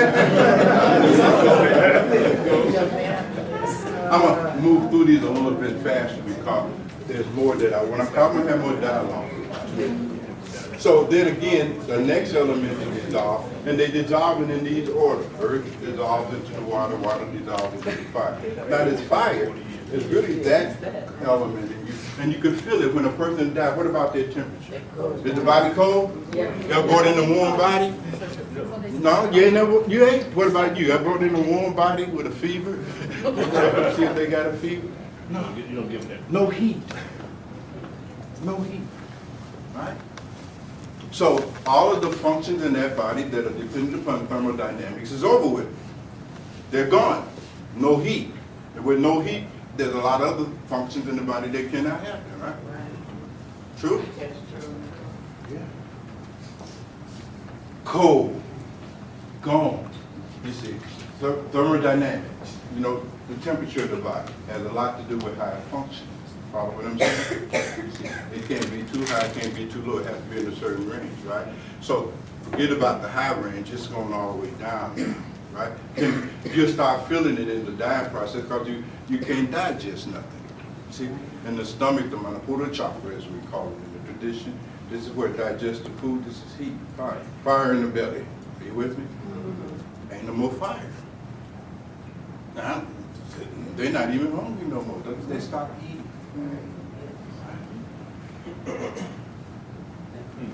Systems are shutting down. It's like your system, all of your bodily, physiological, biological functions in the body are shutting down. And also the faculties in the level of your mind are also shutting down. And they're shutting down in tandem, simultaneously. So when the water element goes out, or the fire element goes out in the body, it also goes out at the level of mind and senses as well. Are you with me? Now that organ of the eye went out a long time ago, but now the inner sight starts fading. It gets very interesting. The fire also gives you perception. Follow me? Light. You see? It gets deep. You see? These old folk who studied that. That was the first definition of philosophy. A philosopher in ancient time was someone that studied the phenomena of death and life. That's what made you a philosopher. You see, of course, today philosophy becomes the art of asking the wrong question. Right? How many angels can dance on the head of a pin? You follow what I'm saying? Right? How many dimensions are there? 3, 4, 5, 22. You know what I mean? Trivial. Philosophy has become preoccupied with trivial. You follow me? Was it like that in ancient times? You see? Nor was it just armchair stuff that you did. Philosophy, for instance, in India was a way of life. You had a philosophy, but you lived it. You didn't sit in an armchair and pontificate. That's modern philosophy. You see? But these ancient people, and even some modern people in our own time, contemporary to it, they understand some reality. Hence we have called it the reality teaching. It's teaching on reality as it is. You see? And either you understand this and thus be prepared for it, or you don't. You see? And so how you are dealing with the many death, many M-I-N-E, how you dealing with the loss associated with the vicissitudes of life, the loss of relationships, the loss of jobs, the loss of opportunity, how you dealing with that now will determine whether you'll be able to deal with this. True? You can't have the loss of a pair of shoes or something. How you going to handle the loss that comes with the dissolution of the development? Right? And don't pretend that you ain't got to worry about that now. No, no, no. You got to worry about this. You see? You got to take care of this business while living. So one of the definitions we have for meditation is dying while living. You got to get prepared for this shit, right? And those of us who are meditators, how many meditators? That's too many. Somebody died. I don't know who, we'll find out. But meditation is simply a simulation of the dying process. Fundamentally. You see? So in ancient time, when you were initiated and given the technology for meditating and all of that stuff, it had nothing to do with emotionalism. You know what I mean? That didn't have to play no role. You see? You don't start meditating out of some pseudo-philosophical, religious, emotional trip. Are you with me? You meditate because you're going to die. That's the motivation. Are you with me? It ain't relaxation. It's not like in California. You know, it ain't for 15 minutes a day. That's not it. You see, you meditate based on understanding the reality of death and what happens, what occurs in that process. That's what gets you out of the beat. That's what gets you the ability to find time to meditate. Not your emotions, because those come and go. Some days you feel like doing, some days you won't. You lacking the understanding necessary to make meditation effective in the first. You don't understand what's waiting on you. You're still in this profound state of vanity, walking around thinking that you are exempt, and it's not going to happen to me. And it's going to happen. I know y'all tired of me saying it, but I warn you up front. I'll have to keep reminding you, because if I don't, you'll make it into philosophy. You'll reduce it to psychology. You follow me? You'll play with it. You won't remember a word that was said tomorrow about any of this. You see, you will not be serious about it. You follow me? And you must be serious about it. If you can't get serious about this, then you're fundamentally an unserious person. True? Yes, brother. Just an observation from my work with hospice and end of life. It's well documented, especially with African American culture. They tell doctors, the people who are nearing death, they tell doctors do whatever you can to keep them alive. So they administer morphine and all kinds of palliatives. Yeah. How does, yet this can't stop the process. No. But does one go through the process then unconsciously? Yes, I'm going to get into all of that. You're a step ahead. We have a section where we're going to talk about palliative care, why that exists. You know what I mean? good insight. I don't know if we'll be able to really cover all of this today, because what I don't want to do is gloss stuff. You know what I mean? Yet at the same time, I know that the kind of depth we need to go, because this is a room full of end-of-life professionals. You know what I mean? Families bringing you their whole heart in your office. You know what I mean? They're broken hearts. They've lost a child. They've lost a spouse. You know what I mean? Their heart is broke. You know what I mean? They're about to lose their mind. You got to give them more than a casket. You see? You got to give them more than rhetoric. You can't give them what you don't have, because you don't even know how to handle your own stuff. How you going to instruct them on how to handle themselves? Follow what I'm saying? Can I just tack on one thing real quick? Yes. I'm in your building.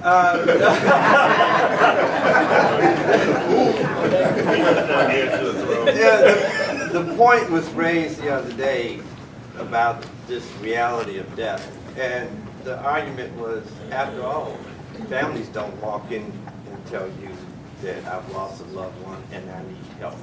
Matter of fact, it's so deep that it's almost outside their own awareness or their inability to articulate. And then our response is, how can I help you? And it seems that buying trinkets and things is what's See, going that's to the do it. difference. So we got blind leading blind. That's the difference between a doctor, True professional. right, and a pseudo-professional. A doctor, he see you come in the room, ain't nothing wrong with you, see you limping. You're watching your whole body, ain't nothing wrong with that sound, you know what I mean? He look in your eyes, see, follow me? That's real professional. A fiduciary relationship is there, doctor and patient. It ain't the ego trip. It ain't just about money. Are you with me? We call it savor. Savor. And these inner-life professionals in ancient times, they wouldn't call morticians, they wouldn't call funeral directors. I didn't even call themselves inner-life professionals. Those were death gurus, experts on taking people to death, both the living and the deceased. In the Kemetic time, they were Sema priests, the highest level of priesthood available in those mysteries. Sema priests. Whole different. But let me get to this here, because I know you, and you will go on and on and on. So, I mean, no disrespect, but y'all know Ray, right? So you know I'm doing the right. How many people say I'm doing the right thing?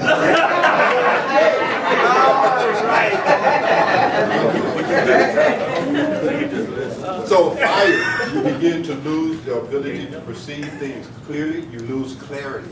You know what I mean? In all of the senses. You know what I mean? Clarity begins to lose.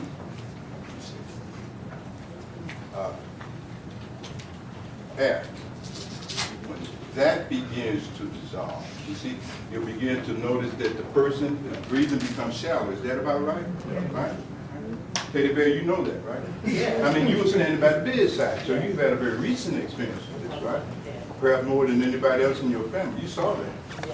Breath started getting shallow. You see, the outgoing breath became shorter. They heaved. They're not breathing as no diaphragmatic breathing. It's all up here. I mean, that element is dissolved. You'll notice that the pneumatic systems in the physical body that depends on the movement of air, right? We call it prana, there's 10 of them, right? All of those begin to diminish, so they can't swallow. That's also required. So there, right? Elimination becomes there. It comes from, that's air that pushes out your waste material, so forth and so on. So all of these forms of prana, these 10 forms of prana operating in the body, beginning to dissolve, diminish, and come to an end. Are you with me? Nice. And so here, the thought, the thinking process, you can't even think no more. I mean, the memories already begin to fall away before they lost of clarity, but here the thinking, intellect, with D. So they're confused. They're confused. You were saying that, Anthony, so they become very confused. You will too. You will too, right? And that's why it's so important for our children to understand this, because I want my kids at the bedside. Are you with me? Right? Walking me through this process, you know what I mean? You see, understanding what is happening to me. You follow me? And instead of doing all that hollering and screaming, help me move through this stuff. You know what I'm saying? Right? You see? This is not beanbagging. This is going to happen to you. You've seen it happen to other people, right? So what makes you think it's not going to happen to you? I don't understand that. What is that? Where's the logic in that argument? You're denying that you're going to eventually grow old, get sick, get feeble, and die. That is, if you have a natural death. Are you denying that's the truth? And how can you live a life that is not based on truth and be fulfilled? How is that going to happen? And how is pretending that it's not going to happen going to increase the quality of your life? Do you understand what I'm saying here? Yes, sir. Right? We're in Egypt now. This is how we roll in the pyramids. Reality. That was the first teaching the ancient Egyptians gave to their children. They're talking about that. Not ABCs. Not 1, 2, 3. They're not giving them a cell phone to teach them how to full of games. That. Die. Get you straight. Prioritize your life. You don't waste it. Are you with me? See, it's very practical. Because you know this stuff is going away, so you use your body now.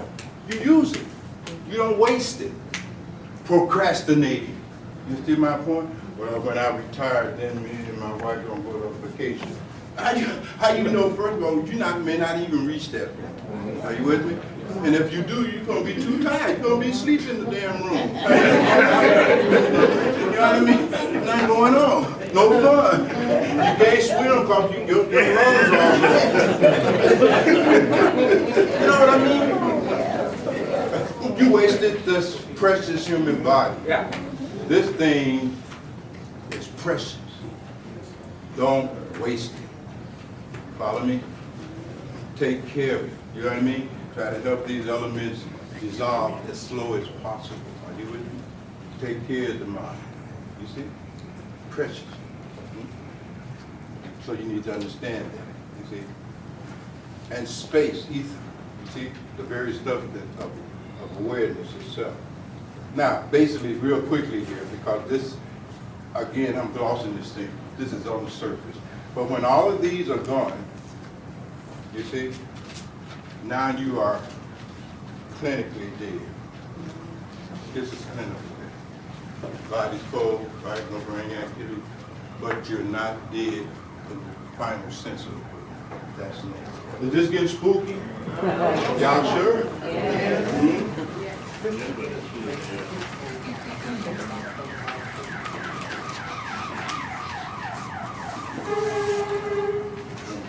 I covered all of these here. Yes, ma'am. Yes, ma'am. You know, people in other live on islands, different places, their bodies work a lot in a different health state. Like the women that live on islands, they don't have menstrual cycles like the men do. The diet has a lot to do with how we deteriorate or how we function. And a lot of the issues that people go through is due to deficiencies in the body. And when you just said don't waste, don't procrastinate, you know, you have to be careful how we take care of ourselves. And unfortunately today, we eat Frankenstein food. That's right. Water we drink is poison. But you want to believe it or not, they're doing a lot. The government is allowing a lot of things to happen that should not be. And it's all because of money. It's not about anybody's health, what's going to make the country better. It's all about the bottom line is money. And people are poisoning themselves when they clean the house, when they eat, when you just walk up and down the street. We don't, like you said, we don't get out, we don't go to the car, we don't ride bikes. We don't do anything, we're preoccupied. And we have to be careful, you know, how we spend and number those days that we do have. We Yeah. Because no one knows that they know they are. You don't know. You're There's absolutely a right. lot going on that should not be. You're absolutely right. And see, that's because we don't even understand how this body works. We really don't understand.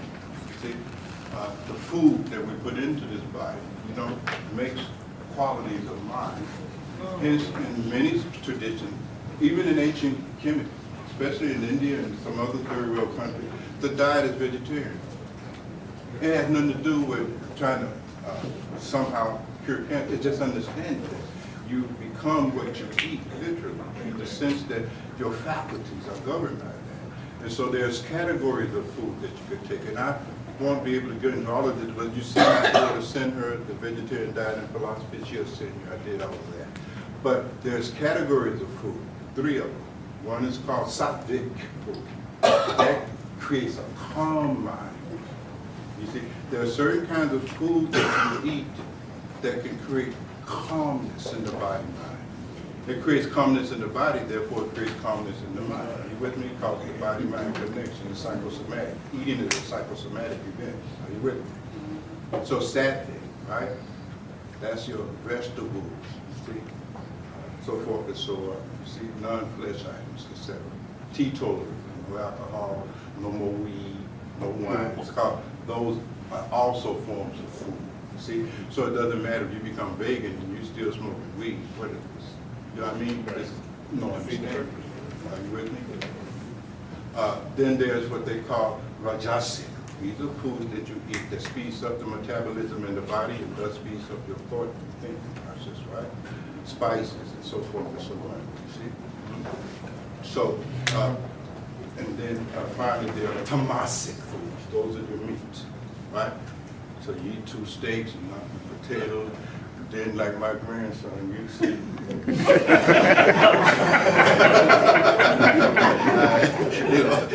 go to sleep because those are tamasic foods. You know what I mean? You see, they drain the energy. Because why? It takes so much energy to digest that kind of food. So you might not know, but 70% of the energy in your body is dedicated to the digestion of food. 70%. So when you say, I'm so tired, I'm about to fall out, it's probably because you're eating wrong. You see, you don't use all your energy digesting the burgers and ribs. You understand? You tired, but you ain't did nothing. All you did was eat. How you so tired? You just ate. Right? Go lay down. Yeah, I understand. You go out. Are you with me? So yes, ma'am, you're absolutely right. You see, and we could do a whole thing on that. You begin to see now why these mystery schools and these spiritual traditions became so expansive, why the canons of instruction that were generated start becoming so many of them, so many scriptures, so many sutras, because this is sogayi, this is deep knowledge. This ain't the little stuff. This ain't like knowing your social security number. That little stuff. Are you with me? This is deep knowledge, you see? So deep that even great intellects like Pythagoras, they wouldn't even let Pythagoras in. They made Pythagoras wait 20 years. Say, this stuff too deep for you Greeks. You know what I mean? Y'all children. Follow me? This is Pythagoras. This is Sogai. You see? Deep. Very deep. Very deep. So all of what I'm saying, you'll find a lot of this is in a lot of the Buddhist scriptures. The Prajna Paramita Heradaya Sutta. Buddha goes into all of this. You see? I'm just sharing from different traditions so that you understand. Ain't no one group got the corner on none of this. You follow what I'm saying? It's all over the place. You just gotta have eyes to see. Actually, it's right in front of you. See, if you constantly read any scripture, what they're describing to you is your own experience that you're not even paying attention to. Right? So they got to come and tell us y'all dying because we don't know. I don't feel like I'm dying. Y'all dying. Y'all got eyes you can't see. You got ears you can't. You out of touch. You're not seeing it. Go look. See. See. The ancients talked about that third eye, that eye of Heru. Right. The Hindus, that Tisrati, that gives you the ability to see what these two can't see. It gives you the ability to see. There is no oasis out in this desert. Don't follow what your eyes see. Follow? Third eye has to get up. You see, there's a different levels of quality of mind. I mean, it's a lot of stuff. You all did very good. Excellent. Excellent. Sometimes getting this kind of introductory background information is the most difficult part. Everybody haven't really had an opportunity or freedom to really ponder these things. You see, because we're on the move all the time, right? As you were talking about our food and stuff. Well, the reason we can't pay attention is we're on the move all the time. Involved in trivia, you know what I mean? Just distract. No time to reflect. If you look at these great civilizations, these folks had time to reflect. So that Nile River flooding, right? So in 6 months, they got all the food they need a whole year. They kick back, look at the stars. You pull astronomy out of thin air. You pull math out of thin air. They have time to look at nature and develop our agriculture. Now we don't have to chase animals. We know how to grow food. They had time to kick back, to chill. Not at the club. Don't get this twisted. But to chill and observe and pay attention and became the progenitors of profound wisdom. Profound knowledge. And not just in ancient Kemet, you know, and ancient Mesoamerica, you see? The Olmec, the Mayans, the Aztec guys, you see? High wisdom, you see? High wisdom, even in Europe in some parts, you know what I mean? So Europe wasn't simply bereft of the spiritual tradition, it just didn't take ground, it didn't catch a fire, but it was there too. It's our knowledge, you see? So it's really an endless thing. Now, let's keep moving right along here because sooner or later you guys got to leave the safety of sanctuary here, get out there and try to hope that a bus don't hit you. But if it do, I've done my part. You can't blame me. Let's talk about dying with grace and dignity. Then we'll have a little time for open discussion because I want to learn something here too. You know what I mean? This is a two-way street. So I don't charge a fee for these kind of things because my payment is you share your knowledge with me. I'm here to learn. Dying with grace and dignity. So let's contrast the two. What's without dignity versus with? What's the difference? Look at some of this. I mean, have you ever considered what kind of death do you want to have? Go ponder that. Go ponder that. What kind of death do you want to have? I know what kind of money you want to make, what kind of car you want to drive, what kind of house you want to live in. Follow? Okay. What kind of death do you want? How do you want to die? Because you're going to die, right? Because we talk about how I want to live, right? Is right? I want to live like this. Okay, good. You got one part down. What about the other part, how you want to die? And what is the relationship with how you want to live with how you want to die? Will the way you live it necessarily result in the way that you would die? A peaceful death or what? Let's have some conversation about it. We have to enjoy the distinction. So,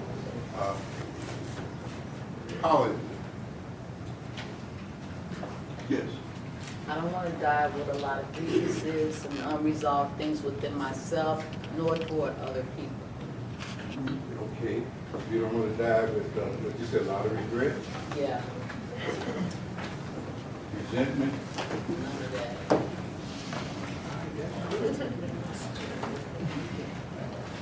Yeah, I like that. Yes, ma'am, and then yes, ma'am. In my sleep peacefully? You wanna die in your sleep peacefully? You've been watching a lot of TV, right? Let's just say peaceful, right? Because the real deal is that you can die peacefully when the bus hits you. If you understand and protect yourself. So peaceful death is not necessarily something that'll happen in your sleep. Are you with me? Because you don't know if you're gonna die in your sleep. So you gotta find out a way to have a peaceful death, whether you die a natural death, whether you die from an accident, a plane crash, or a bus hit you, or somebody murdered you, right? I would like it quick. Not gonna be quick, right? So quick and peaceful. Yes, ma'am. I think there's a perception, and she brings up a good point, that dying in your sleep is the perception of peaceful, but no one has died in their sleep to come back and tell us that they were in pain just before they died.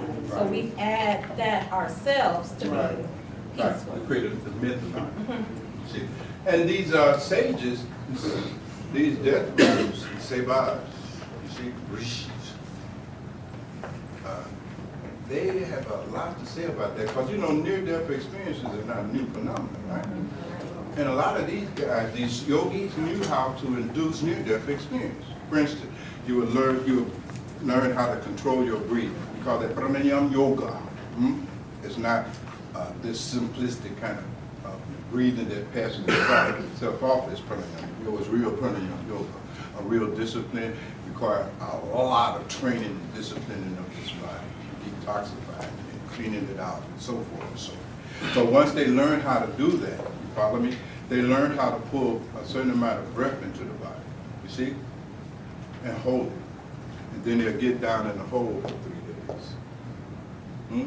Now, not breathing, you know, that begins to simulate the clinical death, right? And then they'll breathe and they'll come back up. And then they'll write a scripture. You see? You'll write the yoga, padika. You know? So here's what happens. Follow what I'm saying? And so forth and so on. And what happens, again, is a very interesting thing.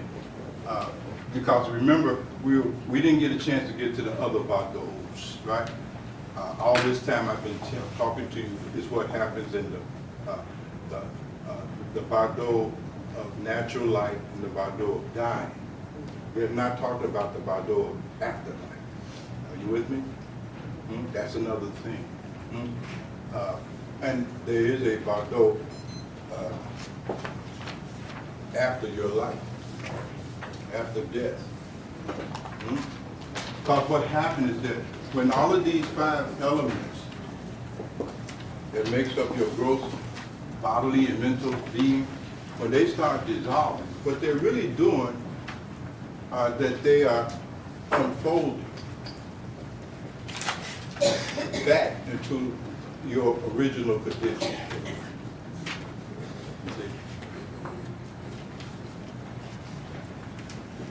Back into your original condition. What it is, you have the understanding of involution and evolution, right?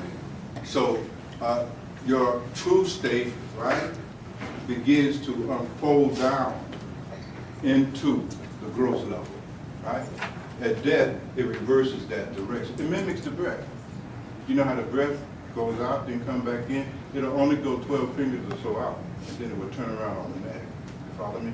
So this body only going to be here for so long, and then it reverses the direction, right? And you start moving back towards your original condition, you see? So after death, there is the experience of your true and original condition. We have a Buddhist here. In Buddhism, I believe they call it your Rikpa, the Dharmata, right?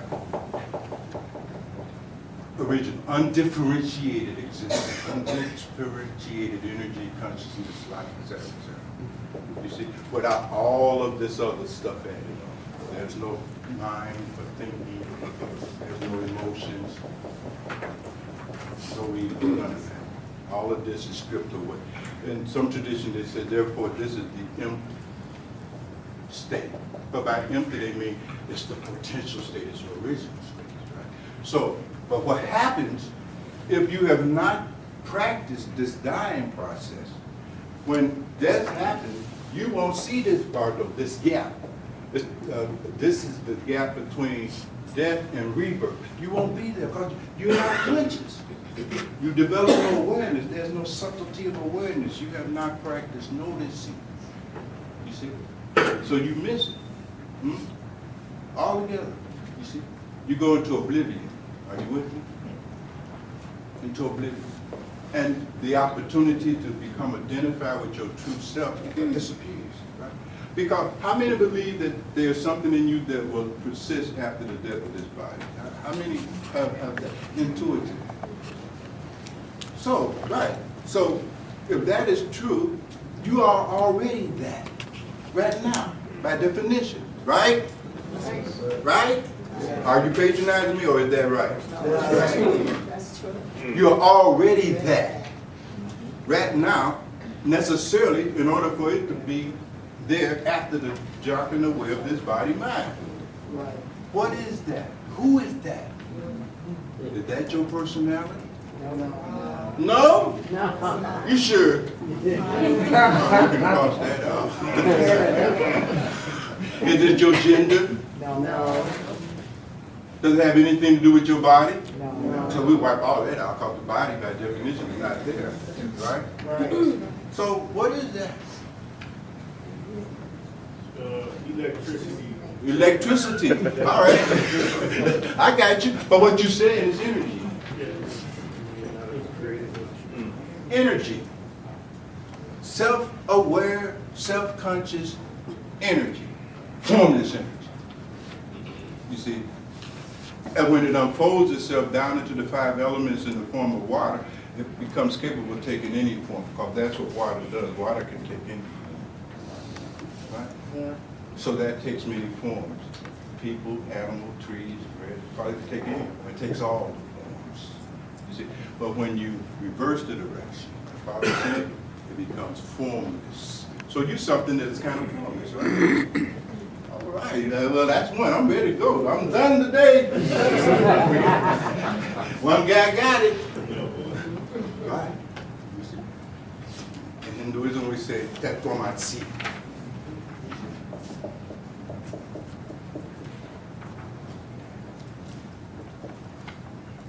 Tao is that. Tao.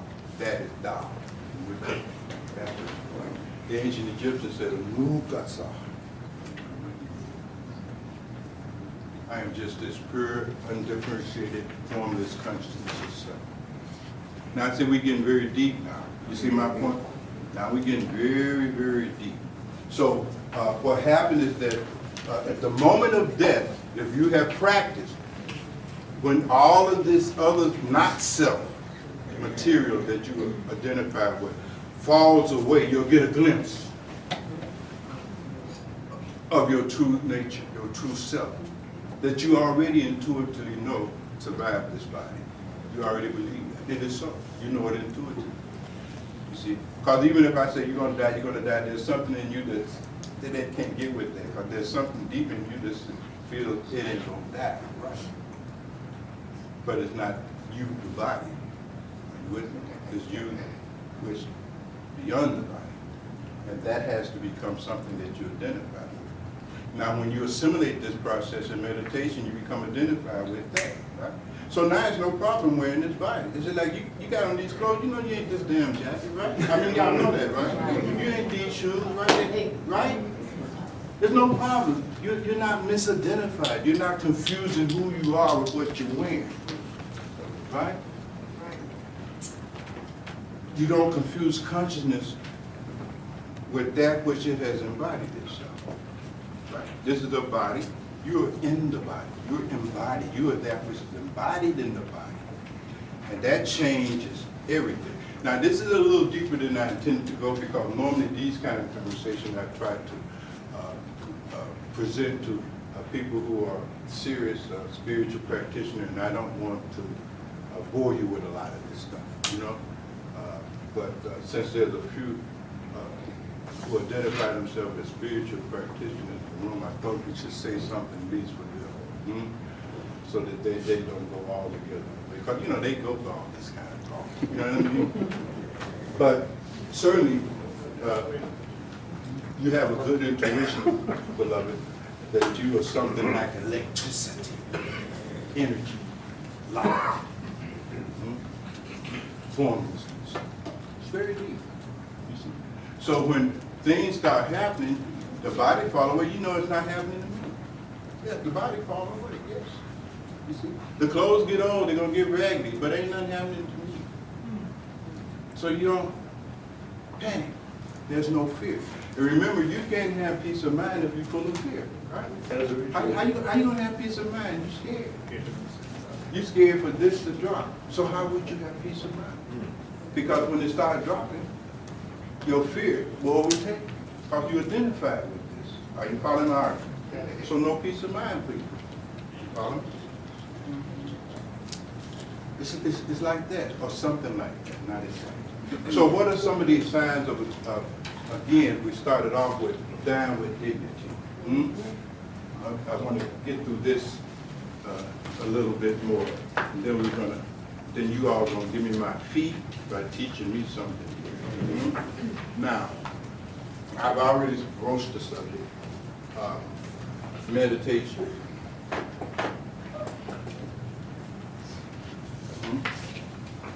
Meditation, I dare suggest, is one of the only authentic means by which you will be able to have a death full of dignity and peace. Now, I'm open for debate about that because some of you may find other ways, you see. Maybe if I drink a fifth of alcohol, I'd go out with that. I mean, it's possible, I don't know. But I mean, if you found to have a suggestion, I'm open, you see. Should you do a line of quote as you go out? You see, I had a guy that was visiting his girlfriend. He was there on the couch dying. She was taking care of him. And, you know, they had him hooked up to the oxygen. He was on his way out. And the last thing he said, give me a square. I guess it was peaceful. I don't know. You planning on, how many planning on trying to have a peaceful death? Okay, tell me how you gonna do that? What's your idea? Give me your strategy. Let's bring storm. You know what I mean? Together. You know what I mean? You can start off living like she said, but like you can start off living a peaceful life. If you, somebody had mentioned, you know, she wants to try to get rid of no bitterness and all that. If you rid yourself of all this bitterness or work on it now, like I'm 50, 60. If I'm working on this now because I know this is what kept me back or slowed me down or kept me sleepy all the time. If I work on all this bitterness, hatred, anger, and fear, by the time at some point, I'm going to be at peace. I like that. I like that. You see, that's so guiding. It's in you. It's natural. Right. It's intuitive. You don't have to read a book to know that. Right? But strangely enough, any book you read that talks about what is required for that has all of the things or most of the things you just mentioned. But they say the first thing. You know, we've noticed that in some of the deceased that we pick up. That's what led me to this because some of them that die a traumatic death become tense. Yeah. Those who are very peaceful in themselves come in. We don't have to do anything but just preserve them. Right, right. But if we want to transform another look, sometimes they've been very bitter. Very hard. Muscles get frozen. Now these are called the negative states of mind and emotions. Anger, right? Lust, greed, attachment, vanity, ego. These are different, but you can add all kinds of things here. Fear, jealousy, hatred. You know, these are called clutches. They defile the mind. Are you with me? So when your mind is full of anger, lust, greed, attachment, vanity, it creates a turbulence. Because see, a peace of mind is a quiet mind. You know. You can't have peace of mind without a quiet mind. But you can't have a quiet mind if you get all of this, because you're angry. And that's all you think about is who you angry at and what somebody done did to you. You go to bed with that shit in your mind. Are you with me? Wake up with it on your mind. You see, every 12 seconds you angry about this, you angry about that. You angry at the weather. You angry at the people. You just angry all the time. Your mind is just always in a flux, a turmoil. You can't have no peace. True? Like a thing of time out. So the scripture said, manage this anger, transform it. We call that transformation of these negative states of mind. We call that tantra. Tantra, because it's transformation of energy. See that same energy that makes up anger? On the opposite end, that's love. Transform your anger into love, and you have peace of mind. You understand? But you can't walk around here full of all this anger, thinking that you're going to have some like peace of mind for the first 59 years, and then at 60 die in peace of mind. That ain't happening. We call that self-delusion. You're deluded.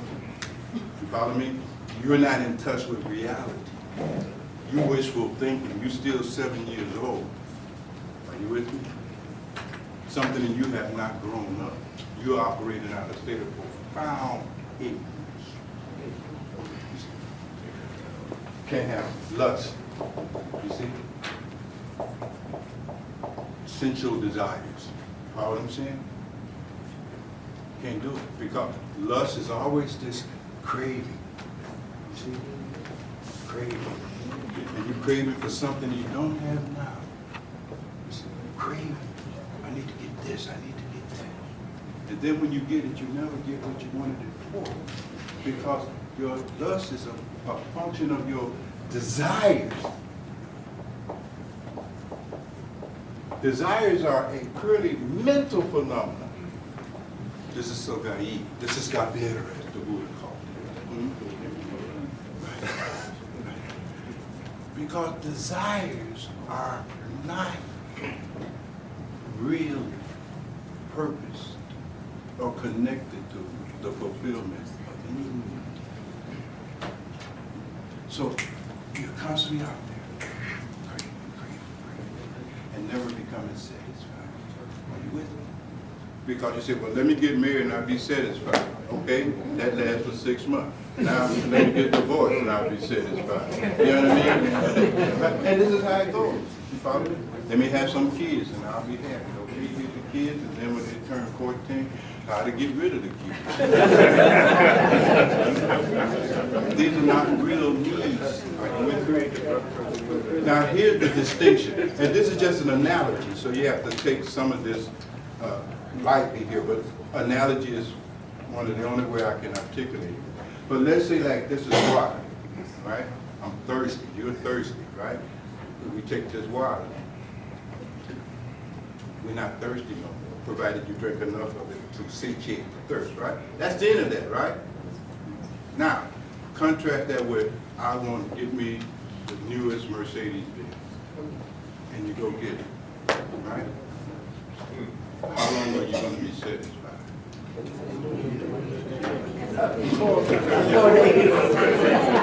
Till you get the first car note. Now I got to give me a garage to park the damn thing. They parking my Mercedes up in this parking lot with all these crazy people in the apartment. I'm going to give me a part of the garage. I mean, you see how it goes on? So you know when you are operating out of a false need, that's what a desire is. Because even when you get it, you never get the satisfaction you were seeking. You off the track and you run it again. That's lust, right? That's lust, the pursuit of a false need created entirely in your mind. That's not a false. Really? Yeah, because it's your imagination. You imagine that if you got that, you will be fulfilled and satisfied. You're imagining it. You see, you're not imagining the water. You're drinking the water. There's not an action going on in your imagination somewhere. You follow me? It's not a real need. And that's why you fulfill one desire, another one pops up. Am I right about it? Yes. Another one pops up. This is how it goes. Right? There's only so much water you can drink. And if you're that stupid, your bladder, your body has a defense system against your stupidity. It fills the bladder up and you start pissing all over yourself. Body ain't stupid. It ain't gonna let you bust this bladder. Just stupid. There's only so much food you can eat. If you try to go past that, the body shuts down. You know what I mean? And then you just... You understand what I'm saying? The body has its own intelligence. Yes, sir. You know, the gentleman that just shared, and I agree wholeheartedly with him. Personally, I have this belief, and it's if I'm positive, productive, happy, joyous, and free, and I bring good things to life, and I manage my emotions, that my transition will be smooth. Yeah, it will be. And my life is complete. Yeah, I'm happy. No, you're I right. desire things that are reasonably attainable, right? But you hit me with something when you talked about as we get older and the liquidity diminishes and the thoughts start to run, right? Most of the time I'm very peaceful and I control my thoughts. Or I lock them into a lane, okay? I have a desire, and I don't know if it's centered in reality, okay? Help me with this if you will. All right. Oh, I'm like maybe 5 classes short of a master's. I don't want to do the other 5 classes. I don't see where it's a benefit to me.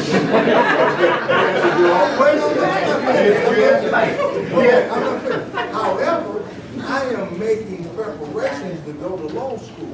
And I've looked at this, like, I don't like to discipline my mind to stay focused on nothing. I don't even know if I still can.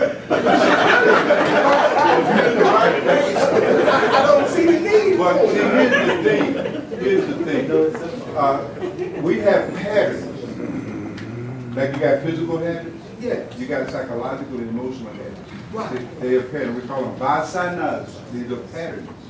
Right? So something you've been doing for a long time, it got momentum. It's like a fan plugged into a wall. When I take the cord off, the blaze keeps going, right? Because you have programmed yourself, you habituated yourself. So even when you don't want to do it, the body-mind still goes and do it because you have no control over your body-mind. Right. Well, I don't quite. Well, I mean, not quite, but you understand what I'm saying, Yeah, I do. right? It's that pattern, that's that groove, what we call conditioning. Are you with me? Absolutely. Right. My anthem is stay in your lane. All right. Stay in your lane. You need to identify what your lane is and stay in it. Yeah, that's true. But you know, here's what is interesting. Because those kind of statements are predicated on some kind of a mythical independence that we're enjoying, as if we're separate.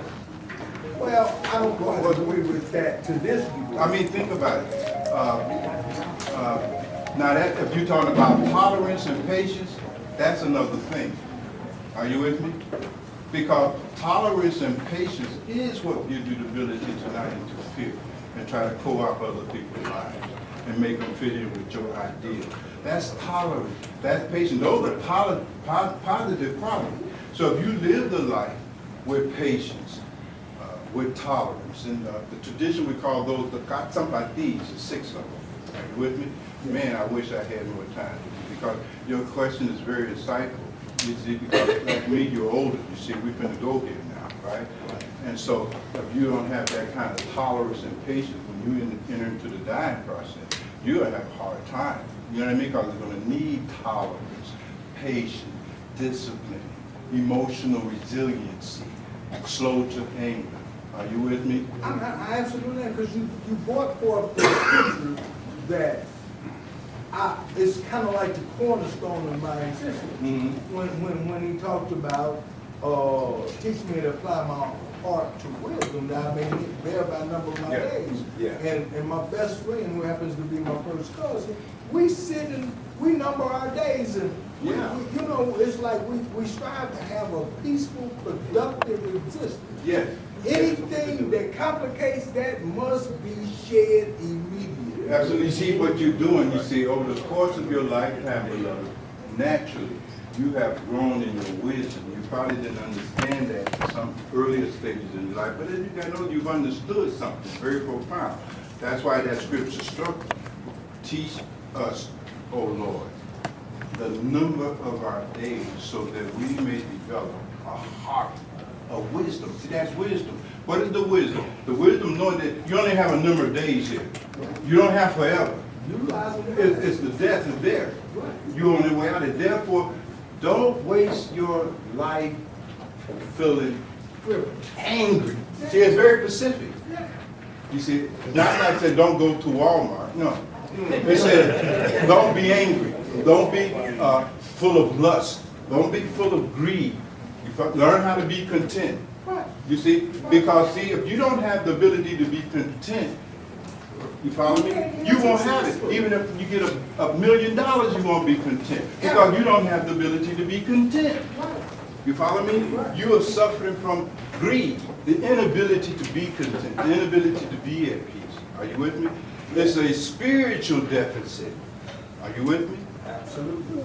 These negative states of mind are our spiritual deficit disorders that show up at the level of our psychology, our emotions, and then our behavior and the way we're doing our life. Because you're full of this stuff. These are the defilements. This is what they mean when they say you must purify your mind. Every tradition says that. Not suppress it. See, we have a wrong understanding. You try to suppress your anger and make that substitute for the transformation of it. That don't work. You try to suppress your love, right? Particularly sexually, you understand? And then you become a pervert. Are you with me? Really, seriously. I mean, you become addicted to artificial forms of self-gratification because you suppress it. You ain't managing it. So it's a very deep discussion, but the point I was coming to was that when we talk about dying with a peace of mind, first, your mind got to already be peaceful before you die. Absolutely. It doesn't become peaceful after you die. It must be peaceful when you die. And as you are dying, and as you are living. See, so it starts first with as you are living. Then that will be as you will die. And then that will be as you will be with death and afterlife. Because that's core stuff. See, so it's no trickery here. No, this is work. Now this work is called sadhana. This is the spiritual process. Sadhana. You must do sadhana. You see? Meditation is a part of sadhana. There's many others. Dietary practices, so forth and so on. You definitely got to be moral. Are you with me? How would you be able to be peaceful and you're not moral? You're not even an ethical. You're not even a good human being. Come on, who we kidding? You follow what I'm saying? Now, the other one is vanity, right? Ego, because this is a big one. These others are easy to see because they're so gross. This ego, vanity, is very subtle. Because what we do, when you're a vain person, you arrogate to yourself qualities and characteristics and virtues that in reality you don't even possess. So you say, well, I'm a peaceful brother and I get along well with people. Well, you done had 4 wives, man. One of them would stand your ass. What are you talking about? Where's the evidence? There's no evidence. It's propaganda. It's armchair stuff. Are you with me? That's delusional. That's what we mean by self-delusion. You are arrogating to yourself qualities and virtues that in reality you do not possess. You see, that's delusion. And that's what ego and vanity always produces. We become delusional. Now we say, I'm always honest, but let me find a wallet with $1,000 in it and see how honest I'm going to be. You follow what I'm saying? It ain't like that. So this process of the purification of the mind of all of its pleasures and defilements for the sake of being able to become free of all the turbulence of your thinking, that takes everything of a man and a woman. That's the real deal. That's the dying part. You see? That's the dying part. You must be willing to die for the sake of living. Die to yourself. You must say no to your selfishness, right? And that's the real deal. You And see? it's a full-time job. It's a moment-to-moment job. 24/7. 24/7. And we will only make it 24/7 when we really understand. Unless I do this, then I'm going to be dealing with that reality, the dissolution of those elements, and it's going to be hell that makes Dante Inferno look like nothing. You see? And so it's a real thing. But the key thing here is you have to be honest. You have to be honest with yourself. I mean, I can stand up here and tell you all kinds of crap, right? And that's just propaganda. I can say, well, you know, I've been married for 48 years and I'm the best husband on the planet, and my wife, I treat her so. It's just propaganda. Now, if you want to know what kind of character I am, what kind of quality of husband I am, you don't ask me that stuff. Go ask my wife. Because she lives in direct interaction. You follow me? That's why they said that a man or woman who have real character, nobody will hold them in higher esteem than their spouse. The old African proverb said, if you want to measure a man's stature, go ask his wife. Don't ask him nothing. You follow what I'm saying? I do. Right. So it's like that. If we are fathers and mothers in here, right? So I can tell you I'm a great father, I'm a great mother. That's propaganda. Go ask my children. You follow what I'm saying? Right? Go ask my children. You see? They'll tell you the truth. No, my daddy never came around. That's my baby daddy. That ain't my father. Are you with me? Are you with me? Yes, sir. It's like that. You see? It gets real hot. Fire. You see? Because we have to strip ourselves of all these lies we've been telling ourselves. Are you with me? We have to get straight. Get straight. Well, listen, I'm going to let you all get straight. It's 4:30. I will overstay my time, but thank you for your teachings, and I hope something was said here that sparked your enthusiasm, especially my inner life professional. You know what I mean? There's going to be 75 million of us dropping dead in the next 10 years, right? So I got to come by you. Are you with me? And my family got to come by you. And I want to make sure y'all take care of them as well as you take care of me. With that said, good evening.